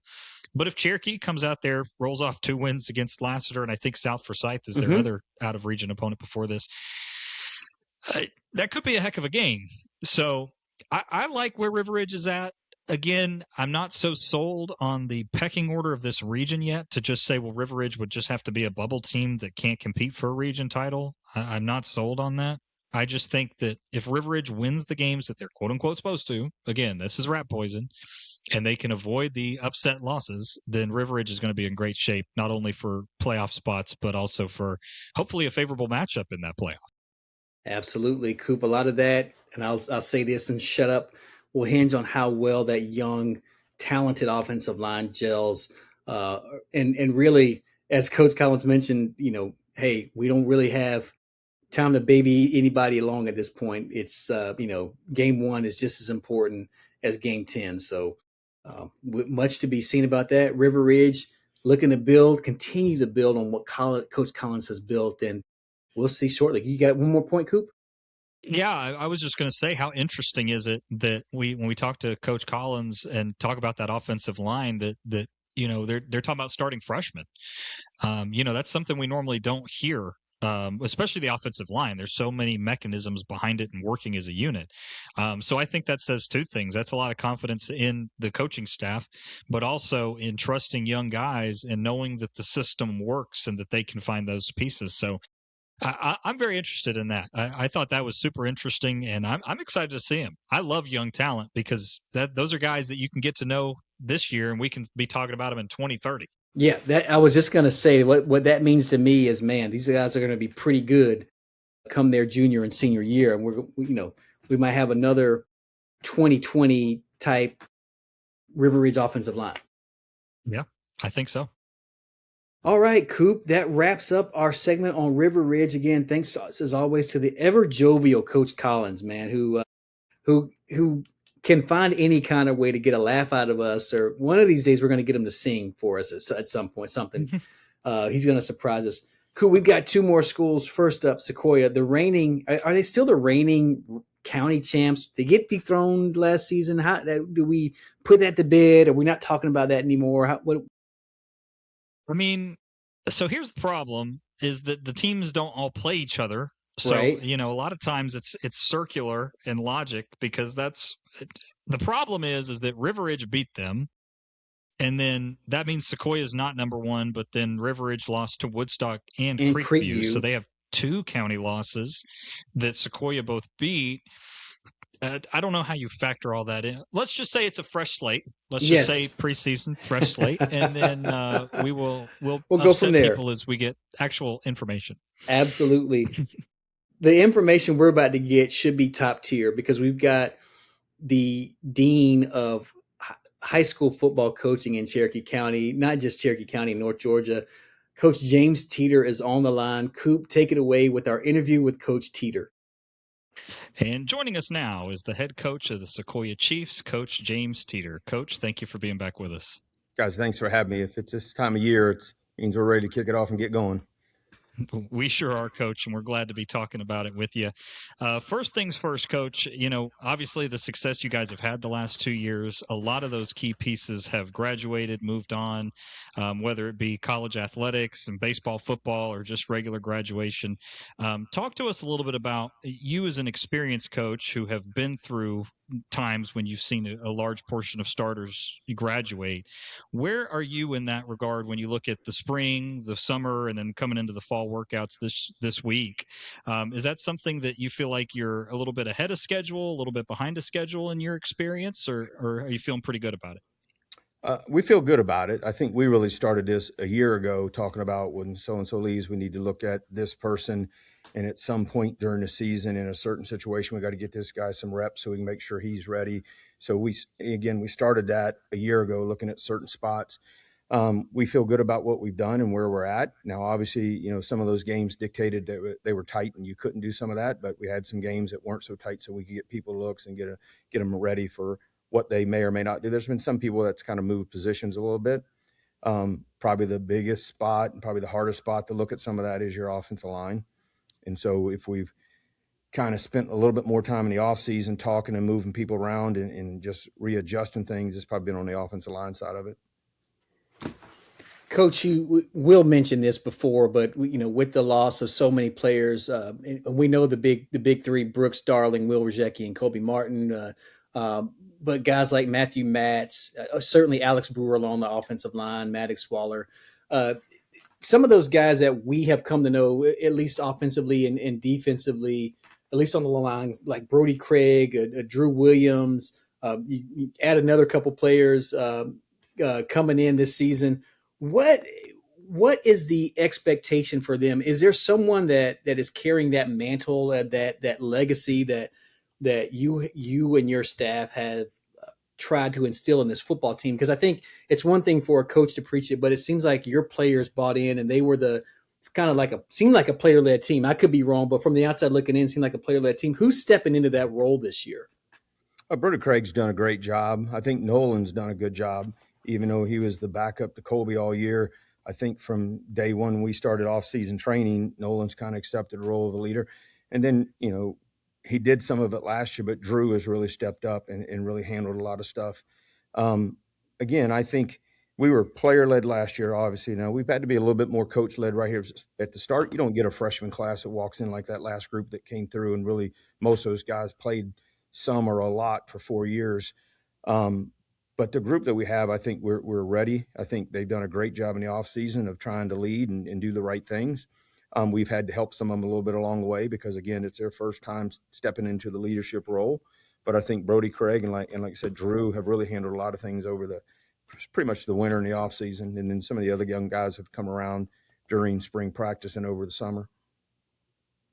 Coach, the big difference this year with the way the playoffs work now being in the PSR, and not to get ahead of ourselves with playoff seedings, but it means the first game matters for the first time outside of the region seedings per usual. Is that something that you, as in your experience of working with, having 3-4 out of region games to kind of get ready, is that something that has made a big difference in the way you're approaching your off season and the preseason, getting ready to get off to a fast start? Or is it something you feel like business as usual is the best way to handle it? We haven't changed anything. And yes, we understand that now those games will play a role in what happens. And yes, in the past, we've always had a way to sit there and tell the kids, look, regardless of what happens in those first 3 years, still 0-0 in a region. And that's what really matters. But we've kind of kept things the same because we didn't want to put pressure on the kids and get them in a situation where they panic a little bit if something doesn't go right in one of these games. So we've kind of done it the way of just business as usual. And hopefully that's the right approach, but they understand what's at stake. We've talked about how the playoffs work this year when we went to camps and stuff. We kind of had meetings about that in the evening and talked about those things. And so I think they know, and I don't think that you should really have to change any of it, to be honest with you, in my book. Coach, talking about your schedule, we see you picked up a real cupcake in week 3 in Lee County. How much did you have to pay them to come up here and get a butt whipping early on in the season? Yeah, that was an interesting week with some people we had in office, though. It's going to be a challenge. We've dealt with that region the last 2 years in the playoffs, and I think it'll be a good situation for our kids. But, in the same sense of what you were just talking about with the way to get in the playoffs, the hope is regardless of what happens in that game, it still helps us with a chance down the road to still get in. That's kind of the reason we set up the 3 games we set up. Regardless of what happens, win or lose, it's still a chance to add to you as a chance to get in. Everybody looked at our region last year, and if they were doing this, they said 7 out of 8 would have probably made it, which says a lot about our region and how tough it is. But I think it says a lot about what everybody else is doing outside the region. Coach, one piece of your team that is returning and is a big deal that he's back is Drew Williams. Obviously, picked up his offers over the offseason, committed to Kentucky, I believe. Talk us through how he is kind of a focal point on that defense that has a lot of turnover, just like the offense does, but can really be kind of a solidifying piece and a very talented young man. Drew has grown so much, and I think he handled his recruiting process awesome. I think Coach Jackman handles our recruiting. He's done a great job really in the last 3 or 4 years getting our players to understand the process and how to handle that. I thought Jackson handled it really well, and then Will turned around and handled it the way he did. And then Drew has just kind of fell right in and done it too. Drew knows that he'll probably be a focus on people's scheming. I think with some of the pieces that have been added, it's going to help him a little bit, take some heat off of him. But he's really done a lot of growth in just getting to understand our defense. I know the other day, Coach Buddy let him call some things just out in practice just to kind of get a feel for what to do. He is our vocal leader out there, and he calls all the calls that Coach Buddy signals in. But he's done a great job, and I think he understands the pressure that's on him a little bit just from the leadership standpoint, and that he can't get frustrated because if they're sending one or two people to take care of him, that leaves somebody else open, and he understands it's just a team game, and he's okay with that. And I think him, like the other guys, committing early takes a lot of the heat off of him as far as the pressure of having to perform and still hope that gets taken care of. So he can just go out and play high school football for a year and just have fun at it. I thought that helped Jackson. Will did it, but then they kind of had this problems with the coaches leaving or whatever, and kind of threw him back in the loop. But for the most part, it just allowed them to go out and have some fun.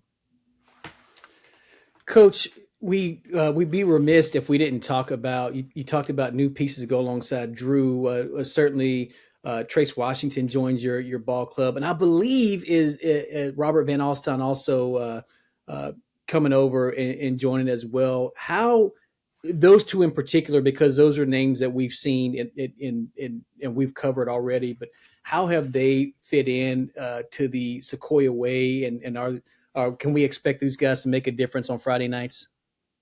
Yeah, I mean, they've come right in and accepted the way we do things, whether it's good, bad, or whatever.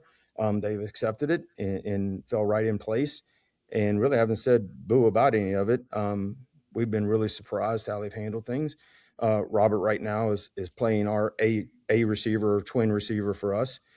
So he's starting there. Trace is starting at outside backer. He'll split time with JoJo Lucente at running back. Both of them have accepted their roles and have done really well with it. I don't know if you know or not, but Danny Palmese's here too. So he stepped in at safety and has done a really good job in adjusting to it's different. And we talked about this a few weeks ago when we went to camp, especially with those guys. We do some things different than some people do, and whether that's on the field or off the field, and they've had to learn that this is the way we do it. And even the players have told them the same thing. This is how we do it, and that's the only way we're going to do it. And I think they've handled that and adjusted really well. Coach, I'm almost out of questions. I feel like this has been the James Teter show for the past 3.5 seasons, and we know that the county win streak came to an end last season, so we don't have to dance around that and flirt around that. We talked last season about your historic season. We call it record breaking, also going over the 100 win mark, the most win totals of any coach in county history.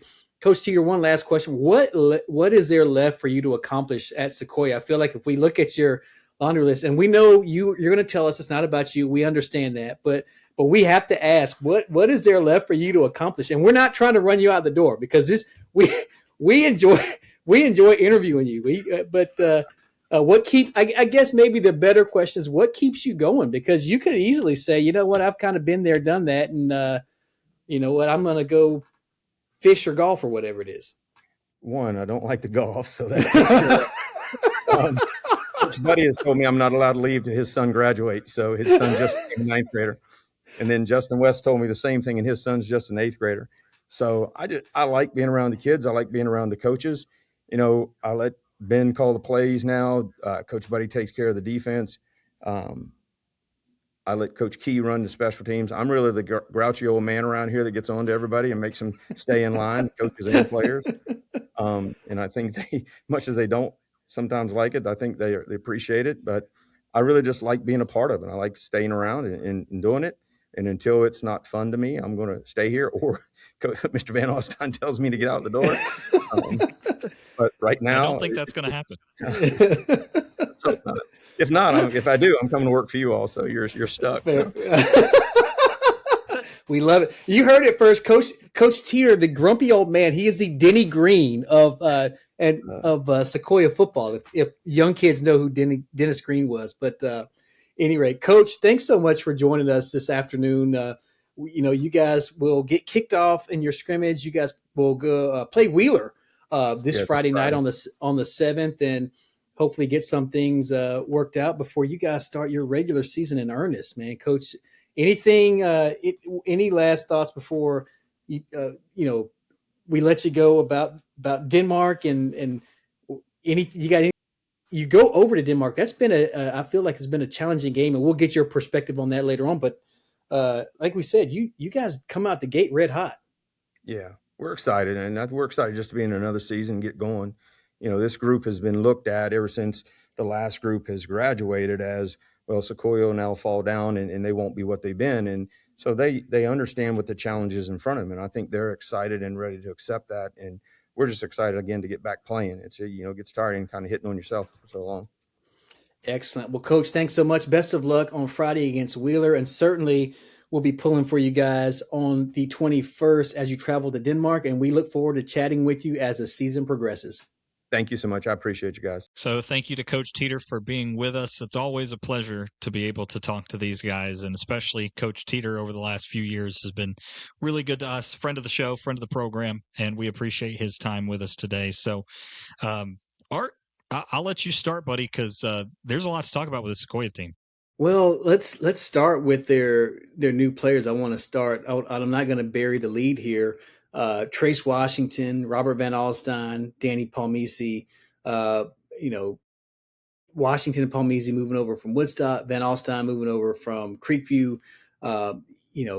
We're not talking about just some, God forbid, some randos here. These are guys that are expected, that would have made an impact on any team they played for. But the things that we've seen about Trace Washington and even Coach Teter's complimentary on Palmisi and even Van Alstyne, certainly doesn't make up for Will Rzecki and Colby Martin and Brooks Darling. But man, I tell you what, it's nice to have some pieces to fill in off of a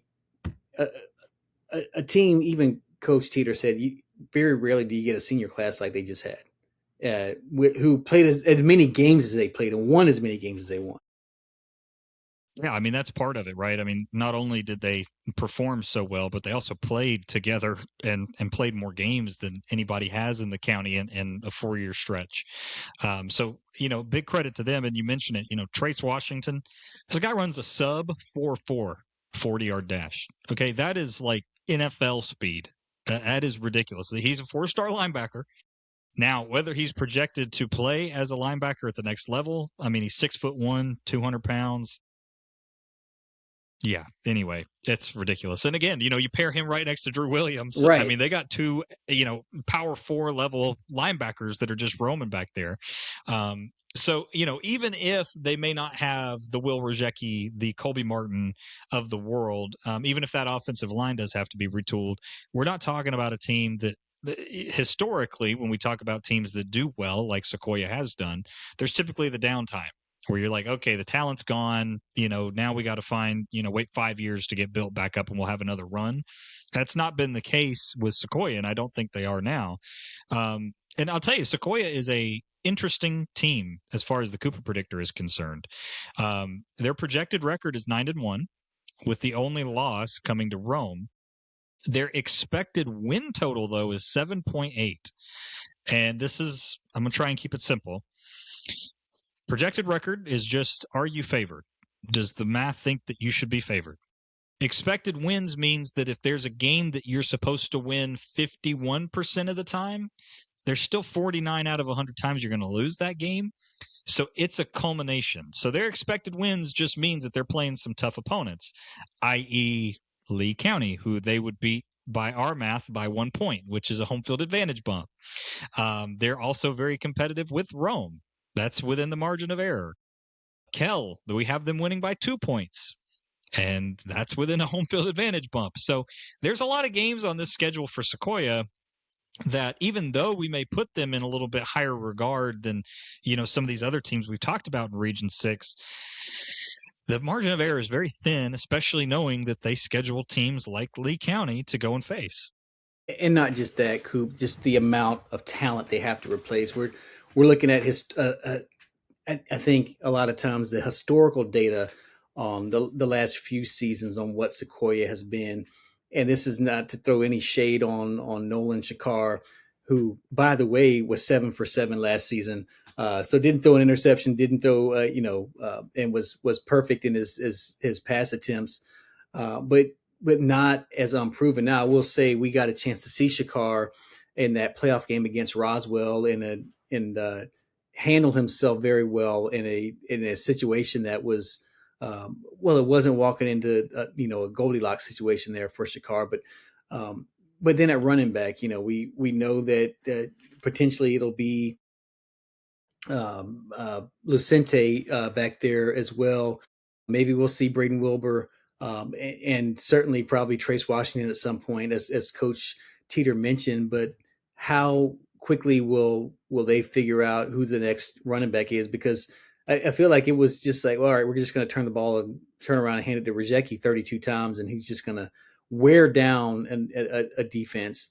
I think it's, the good thing is up front, you bring back Brody Craig, Old Dominion signee, if I'm not mistaken. But you're replacing a guy like Alex Brewer. So it's just not simple as plug and play. And maybe it is for Sequoyah, but I think there's some question marks there. And before, I know we want to jump to the Lee County game. But before we jump there, they've got a couple of weeks to iron some things out with a new starting quarterback, new starting running back, new starting receivers. On the defensive line, they're replacing a lot of players. So you mentioned solid. I don't know if there's a better linebacking core in the county, maybe in North Georgia, than Drew Williams and Trace Washington.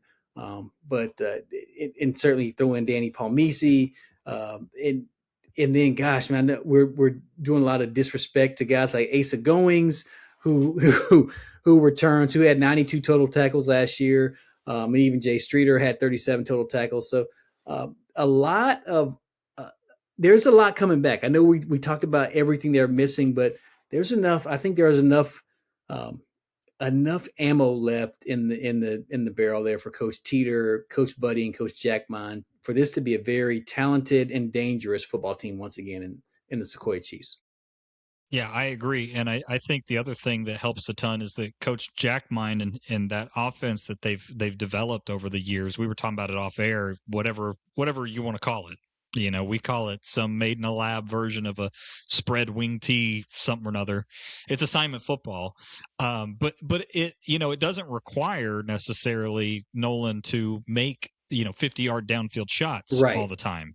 There's a real world where a wheel route out of the backfield and just laying it in the hands of Lucente or Trace Washington is enough to get the offense down the field and keep defenses honest. And I think they can do that to a certain extent. Now, that's not to take away from Nolan's arm ability. Again, we saw him in the Roswell game. He completed those passes, came in and handled himself perfectly fine. So if you have that ability, great. That's what Colby Martin did, is he could make some of those throws. So if Nolan's the same way, I don't see that Sequoyah takes a huge step back. But again, I can't sit here and tell Sequoyah fans that I'm just all that confident, and here we go again, time for another Elite Eight run, because the reality is they're facing guys that are playing Power 4 football, and they're playing Division I football, Group of 5. They got some real holes they got to patch, and that's not to disparage anybody that's behind them, because because we don't know you yet doesn't mean that we won't by the end of the season. Right. So we're looking forward to learning that, and again, I think if any coaching staff has earned a little bit of leeway with what they've done, it would have to be the Sequoyah Chiefs, who have consistently proven, much to your chagrin with Brent Buddy, that they know how to operate. So we'll wait and see.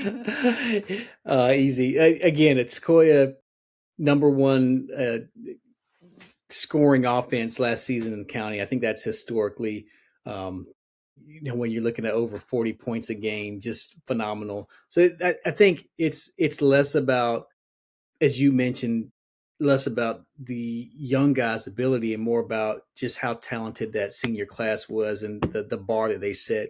And Coach talked about it, Brody, Nolan, Drew, guys that are ready to carry the mantle for Sequoyah. And we'll see. We'll see what my buddy, Coach Buddy, has in store for us this season, as I'm sure he will, again, have his defense ready to play when the lights come on Friday. But Coop, we, like you mentioned before, we're looking at this as a likely playoff team for the county. If we had to, if we had to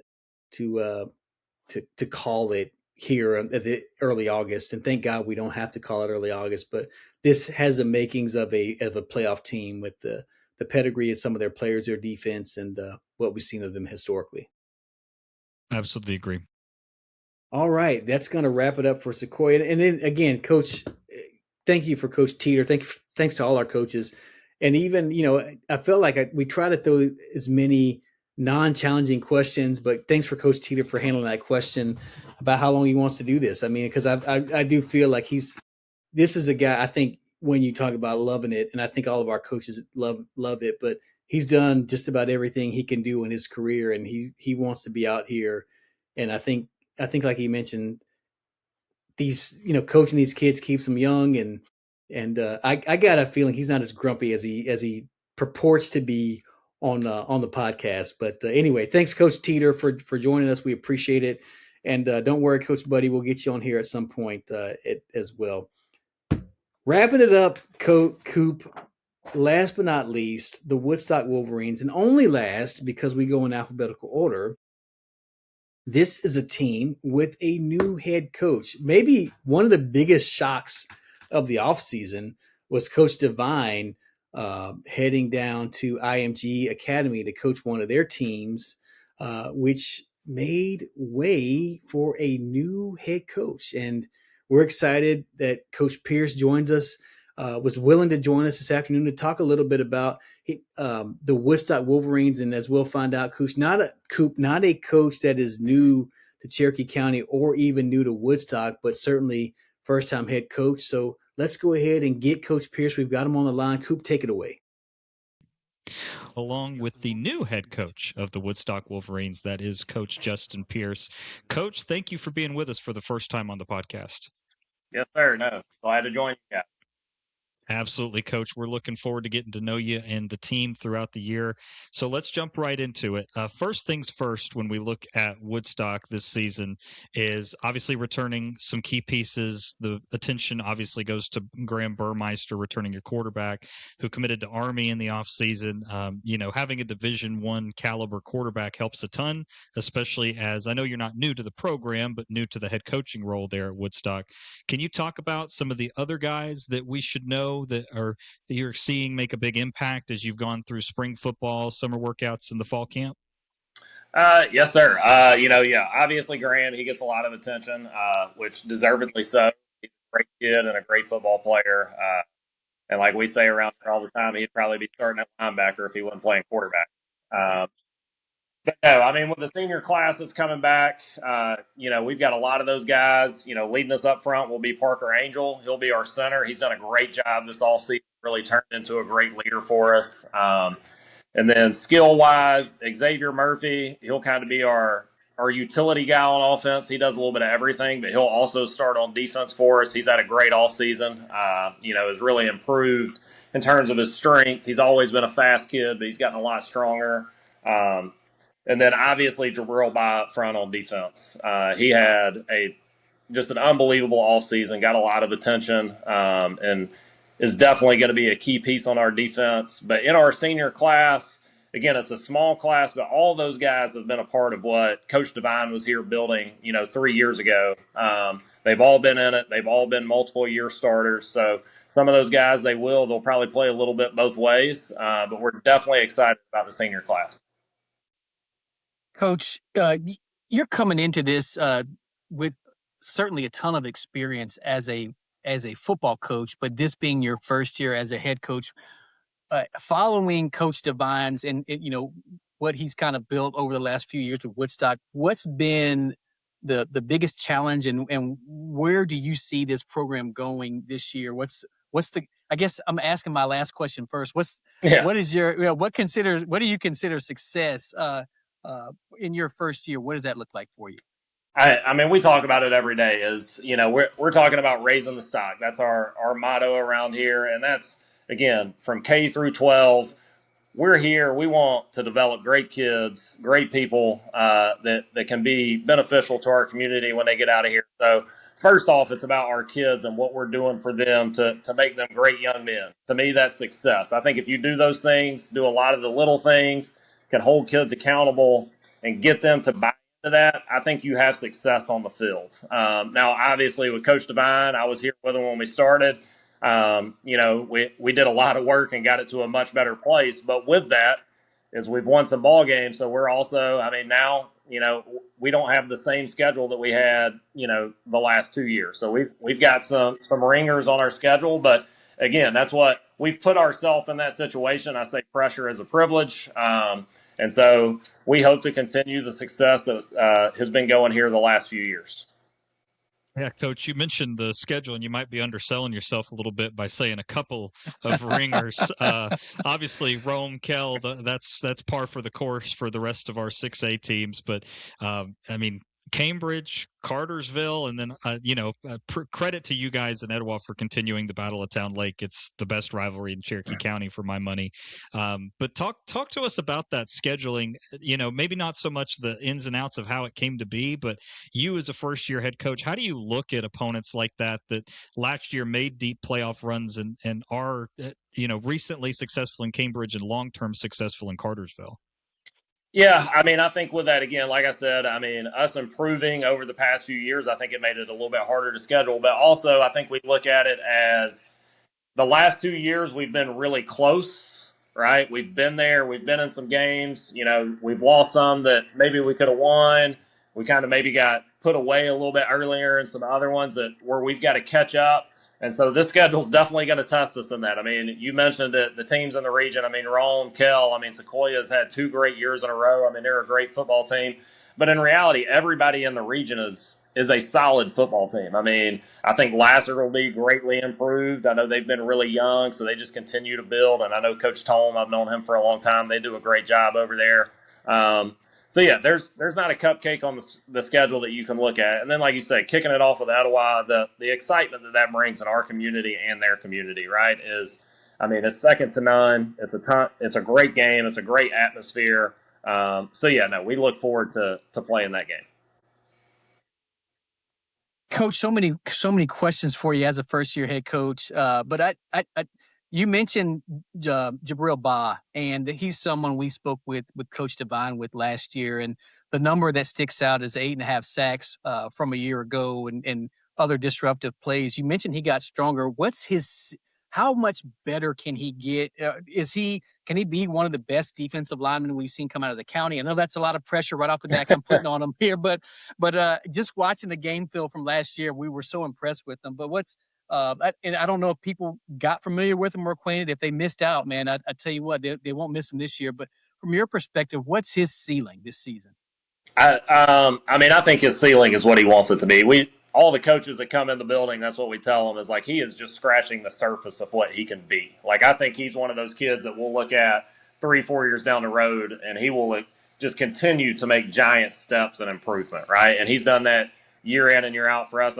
Technically, last year defensively, that was his first year playing defense. He had played a lot of offense for us. I think the more comfortable he gets there, like I said, he's gotten stronger, he's gotten faster, he's got all the right things when it comes to the motor and the work ethic of what you're looking for in a high school football player. So this ceiling, I think it's wherever Jabril Ba wants to take himself. And Coach, one last question here for you. Obviously, being the offensive coordinator, it's only fair I ask an offensive question. When you look at last year, your guys' run game really ran through Burmeister. Was that something that in this season you want to improve on? Or obviously he's super talented. Is it something that you're comfortable with having your quarterback also being your leading rusher? What's your offensive philosophy on that? Yeah, I think it's, when it comes to that, is that truly what you're looking for? I think it comes down to the personnel that you have and the kids that you have. And obviously, he brings a great asset in that. It gives defense problems when the quarterback can run the football. Now, was that the plan last year for him to run the ball as much as he did and be our leading rusher? Probably not. But I think if you look at it in a whole and the other backs that we have and you kind of accumulate their yards together, we have goals within our team in terms of what we want that group of running backs to be. So maybe he might be the individual leading rusher, but as a position group, we would like for our running backs to probably lead that. Well, Coach, thanks for joining us. I'm not going to let you get off the hook without one bonus question here, but do want to remind folks that you all open up the season. We hope to have this podcast out by this Friday. I'm putting pressure on my partner over here, Will Cooper here, but you guys will be on the road at historic Jim Frazier Stadium down in East Cobb to face the Sprayberry Yellow Jackets. for your scrimmage, and then you open up in earnest in 2 weeks against the other team in Town Lake at home. What can we expect from the Woodstock Wolverines this season, Coach? What can the fans expect? Is there anything special going on in the community? Just a chance for you to let us know, let everyone know what's going on down at Woodstock that makes that place so special. And I know it's a special place, but we want to hear from your mouth. Yeah, no, I mean, this place, just the community itself, there's so many individuals that are involved in making this thing special, and they have helped grow this. Like, we wouldn't be where we're at without them. From our booster club to our admin to just the parents of the players, like, this is a place that people are involved. It's a great community to come into. It's a great game atmosphere. But, yeah, I mean, with those guys and what they do, I mean, yes, we scrimmage Sprayberry this Friday, and, we hope to get some things figured out. That's a great football team. We'll kick off the season, kind of our annual get together. This will be the third year of it where we do our pep rally, and it's a great time. We've done it downtown the last 2 years. This year we're going to do it at the high school, and we're expecting anywhere from 5,000 to 7,000 people to come out and support the Woodstock community, which is, again, in high school football, that's what it's all about. Friday night lights, having the community out, having people around. And, yeah, Woodstock is as good a place as there is.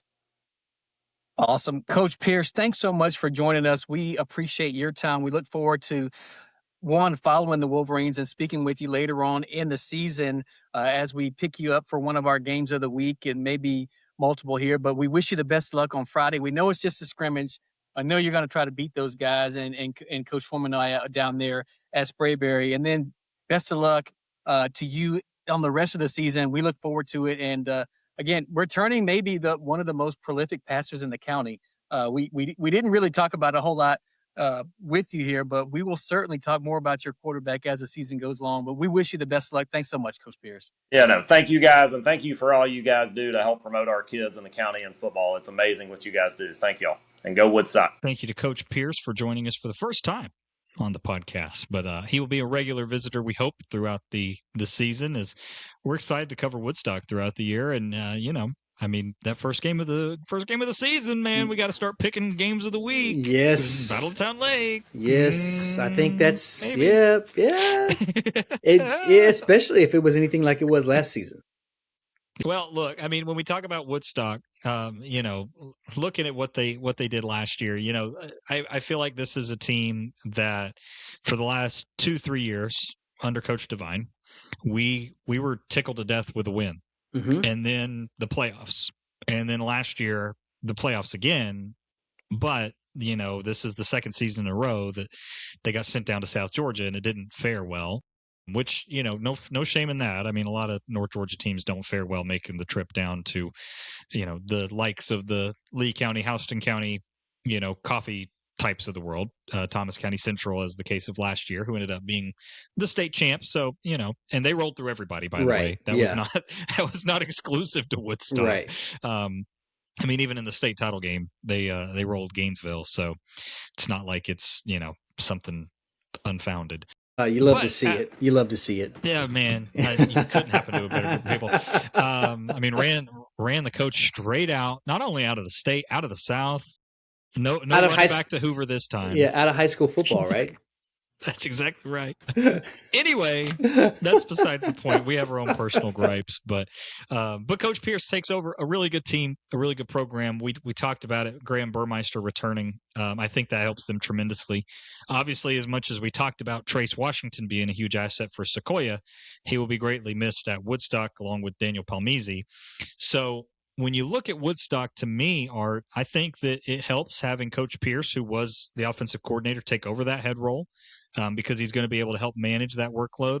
And one thing that I thought was very telling, and I think it's a really excellent way to put it, is that when you have a running quarterback, a lot of times fans look at the yardage and say, oh, he had the most rushing yards on the team. You probably don't want that. His point wasn't yardage, because if Graham Burmeister breaks off a bunch of 80-yard touchdown runs, first and 10, what do you want me to do? Be mad at him for that? It should be touches that should be distributed amongst the running back room. And I like that version of it. So I thought that was a very high level answer from him. And I'm not surprised. Again, he's an offensive mind. So I'm excited to see what this Woodstock team looks like.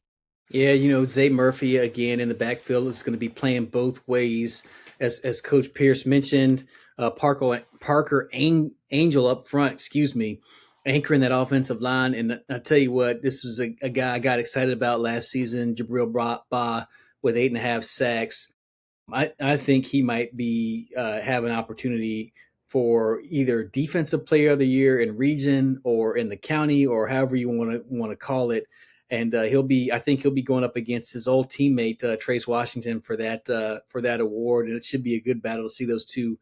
While they don't play the same position, I think those are two guys that can dominate their position. But Ba, 8.5 sacks last season, and as Coach Pearce said, he's just scratching the surface, and that's the same thing Coach Devine was saying. Hey, this is a guy that hasn't played a ton of football; he's still learning the game. But I'm excited about that. We haven't had a dominant defensive lineman like this in a long time, or what might be. And I think the last name that, at least at Woodstock, that comes to mind for me is like Latrell Bankston. So we're going way in the Wayback Machine, but Ba certainly cut from that cloth. But a team that's going to have to grow up around him. We know they won't have a couple players, but they've got to grow up around him and grow up fast. And I'm looking forward to seeing how well this defense can solidify. We talked about the offense. I think they'll be fine. It's defensively. How are they going to scheme, and then how is the offense going to help the defense? I think that are the questions. I think they have enough receivers coming back. We talked about Rylan Hubbard, 698 receiving yards last year. He was the guy for Burmeister, for Graham. So we'll see. I am interested in what the Cooper Predictor thinks about the Woodstock Wolverines. We like them a lot more than some people do. And I'll tell you why we like them. It's because their strength of schedule is the highest in the county. And our predictor does factor in strength of schedule quite considerably. Obviously they kick it off with the Battle of Town Lake. They will host that game at the Woodshed. And then they make the trip over to Cambridge. Now, preface this.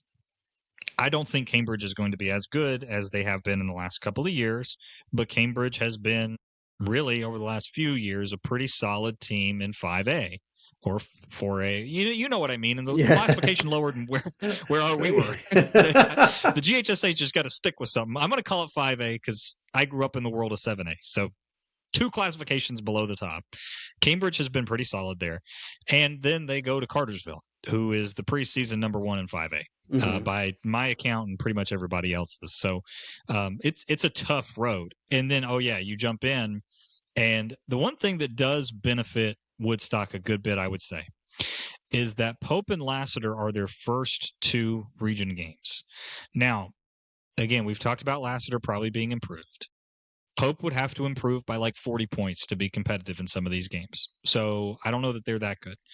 But those are the 2 easiest teams preseason-wise that you could ask for to open up your region schedule with. So once you jump past that, you get the bye week after Lassiter, and then you open it up in earnest with a trip to Creekview, host Rome, trip to Kell, trip to Sequoyah, and then you host River Ridge to wrap things up. So I think their schedule lines up pretty favorably for them. I just would caution Woodstock fans not to get discouraged if, the first 3 games don't go well. Because what they did with this schedule and the PSR, and hear me when I say this, is they bolstered their opponent's winning percentage and opposition of the opponent's winning percentage. That makes up 70% of the factor of the PSR. Woodstock has the toughest strength of schedule. So 70% of the PSR, Woodstock's got the toughest strength of schedule in the county. So they're set on that front. So from there, it's just win the games, a lot like we talked about with Cherokee and Etowah. Just win the games you feel like you're competitive in. Beat Pope, beat Lassiter. If you can beat Etowah, I know they want to. And on paper, they're probably favored by a slight margin. And then you just need to pick off somebody, whether that's River Ridge, Sequoyah, Creekview, Kell we can throw in there. I know people put Rome in a different bracket, and maybe rightfully so. But we really like Woodstock. And I think that this is a team that could surprise a lot of people. And I feel like I've said that about everyone. But with the PSR, the opportunities for just winning a couple of games, people don't think you should. It opens up the world to what you can do in the playoffs. Yeah, and then it helps with the matchups as we talked about. Hey, you're not going to face Region 1, and as Coach Williams said, hey, sure, we'll not face Houston County. Now, if we had PSR last year, they would have their straw would have been Lee County, so it doesn't change a whole lot from that perspective. But for Woodstock, you had Milton 2 years ago and Thomas County Central last year, so that was tough. So with this PSR, hopefully we'll get a different look at maybe team from another part of the state, from Northeast Georgia or from Southwest Georgia, who or Southeast Georgia rather, who knows? But or Middle Georgia even being the case. But Woodstock can put some points on the board, and I think if you can score points, I think you give yourself a puncher's chance in every opportunity. And the continuity, as you mentioned, with Coach Pearce being the offensive coordinator, moving over as head coach in his first opportunity, should provide some great continuity between he and his Army signee quarterback, Graham Burmeister. So I think Woodstock, again, as you mentioned, has a great opportunity. And Coop, I'm looking at our 6A teams. I find it hard to pick one that won't make the playoffs this year. Yeah, I mean that's the beautiful thing about the PSR that I would say is, again, the Cooper Predictor, it does a cumulative playoff odds. So like Woodstock, it's 28%. But that assumption requires a number of things. First of all, it assumes everybody above them plays exactly as expected, right? The second thing it expects is that even if there's a game, i.e. Creekview, i.e. River Ridge, that is within a margin of error, that the model says, yeah, it's August, we're not great at November, but we still think they should win by a couple touchdowns. If it's wrong about Sequoyah by a touchdown, Woodstock by a touchdown, that playoff rating is going to shoot way up. So the thing to me that I noticed with the PSR is that our county coaches and our athletic departments did a fantastic job of scheduling with them. I find that there are some schools that did a really bad job. Cartersville being one of them. Cartersville probably doesn't matter. They're going to win all 10 games anyway because they got put in a cupcake region, but that's fine. But outside of that, you look at our county teams, they did very well. I thought they did extremely well. And they've done it in a number of ways. Because on one hand, you have a team like Woodstock.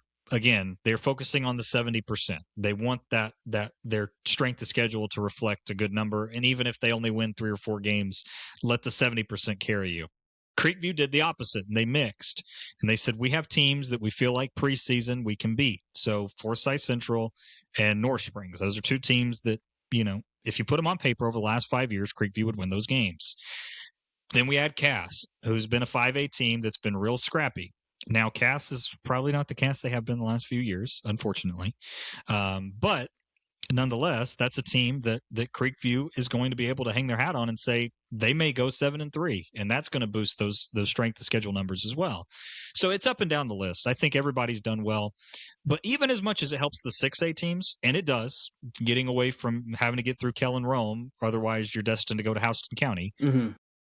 I think it really helps our 7A teams. I think Cherokee and Etowah benefit from this PSR infinitely more. And the reason is twofold. First of all, you're in the highest classification. Second of all, you can avoid it. North Cobb lose by 70. I don't care. The PSR doesn't care how much you lose by. So games that can look real bad on paper do not matter. A loss is a loss, a win is a win. So when you look at what Cherokee does, beat Paulding County, beat Etowah, or if you're Etowah, beat Cherokee, beat Wheeler if you can, and then when you're out of region games. Now, that's easier for Cherokee to do than it would be for Etowah, but the point still stands. You can go 4-6 like they have done recently, even 3-7 potentially, and you're talking about being the 27th seed. Okay, well, we'll live with that. So I think there's benefits to all of our county teams. And again, as fans, I have been on the bus, so I don't like it. From a mathematical point, I don't like it. But as a fan, just observing, it is fun to know that August 21st, when our teams kick off, there is real stakes on it. And the conversations you and I are going to have this season are going to be quite more different, right? It's going to be in depth. less casual, right? It's and I don't want to say that we don't have but everything, there's more weight on everything, and we'll be able to analyze and talk about each week because it does matter. And I know we sound like it's like the SEC saying like it just means more, blah blah blah. Mm-hmm. Except that the SEC hasn't whatever. Easy. This season, every game just means more from playoff seedings, and it will certainly give us a lot more to talk about from a playoff prediction, and probably, hopefully, drive more fan interaction as people get used to this new system. And this is what we have, at least for the next 2 seasons. We've had it in the lower classifications over the last 2 seasons as well. So we've gotten a taste of it. It's not perfect, but the GHS's intent is to make sure ultimately that they get the semifinals of the best 4 teams remaining in the state. I think sometimes they get it right. I don't know if they get it right all the time. I think you're going to have a lot to say about that, and we'll see. We'll see and we can look at these rankings and say, I think we'll be able to determine, you know what, we think that, if we see that, gosh, I'm picking on Walton, but Walton's the number 1 team in Class 7A. We'll kind of be scratching our heads and thinking, man, they did have a tough schedule. They won, these games, but are they really the number 1 seed? And so there'll be a lot of discussion to be had across the 12 weeks in the GHSA football season. Yeah, there will. And I think the best part you mentioned about that is the fan interaction. Knowing that, hopefully our county fans, hopefully you listening out there know that you can come to us with your questions. We're available for them. We love them. We want to have the conversation. And, look, there's going to be people that are really frustrated by this. There are going to be people in regions that finish 3rd in their region, and they're going to be sitting at home. Yeah. Our region is not one of them. Nor is the Cherokee Etowah region. Right. Those 2 regions are immune from your 3rd place getting left out. So we're on the good side of that. We appreciate that. That, again, speaks volumes to the strength that we play. Again, my argument always with Rome being thrown into our region was, okay, congratulations. You beat a bunch of public schools. You're a city school. What more do you want? That's not necessarily the way we should view Rome anymore. You should view them as, again, you get beat by 50 against Rome. Not that any of our county teams would, but if you did, doesn't matter. You lost by 1, you lost by 50. Who cares? But now you can move on, go play Kell, go play Sequoyah, Creekview, River Ridge, whoever you are. And it really doesn't matter whether you lost to Rome or not. It's only a 10th of the equation. And we should all, and this is going to sound counterintuitive, any region opponent, we should be their biggest fans outside of the region. So what I mean by that is when Carrollton and Rome line up and play on August 21st, everybody have your Rome Wolves hat on. When Lassiter and Cherokee play, Etowah better be over there on the Cherokee sideline with their red and black pom-poms, and the 6A teams better be over there on the Lassiter side cheering hard against the Warriors, because that's all opponents' winning percentage. That's all going into this. So it's fun. It's complicated. It's a web. Welcome to my world, folks. It's like the old saying, politics makes strange bedfellows. I don't know if you ever heard that before, Coop, but yeah. That's kind of what this is like now with the enemy of my enemy is my friend, right? Or not. It depends on what you need week in and week out. That's going to wrap us up, Coop. But I know we talked a little bit about this is our first episode of the Endzone, the new iteration here. We'll be back in a week or so, maybe a couple weeks. To get started in earnest. We'll start that first week. So we won't publish on the 17th, but the week of the 17th, we'll get back to our normal schedule leading up to that first week in earnest. We know that the week of the 14th, there's some scrimmages. There's Corky Kell going on, which are games that count. We're not going to have a podcast that week. We're going to give you guys a little bit of a break because I know this one, as usual, runs long, but we appreciate you all sticking in there with us. And the suggestion and comment box is open. If you have any questions, we'll certainly answer them. And again, I highly encourage everyone to check out CooperPredictor.com. just to get an idea of what this is all about. And this project Will has been working on all off season, and we just can't thank him enough for his efforts and everything he does at the North Georgia Sports Network. We wouldn't have a North Georgia Sports Network without Will Cooper. So, Coop, even though you're not sitting here we're not sitting right next to each other, man, you just continue to do great work, and we appreciate you. No, I appreciate that, man, and I appreciate you for being with me through all of this, and I appreciate the fans, and thank you to the coaches again for saddling up with just a couple of Joe Schmoes out here who like to talk a little ball. So we thank you for that, and thank you guys for your patience with all of it, and welcome to the new podcast format. Even though it's the same format, welcome to the new name. Absolutely, welcome to the new name. Welcome to the 2026 football season. A lot in store, a lot of new names that we will get to know, and we will be better for it. And we're looking forward to bringing you more coverage of high school football in Cherokee County.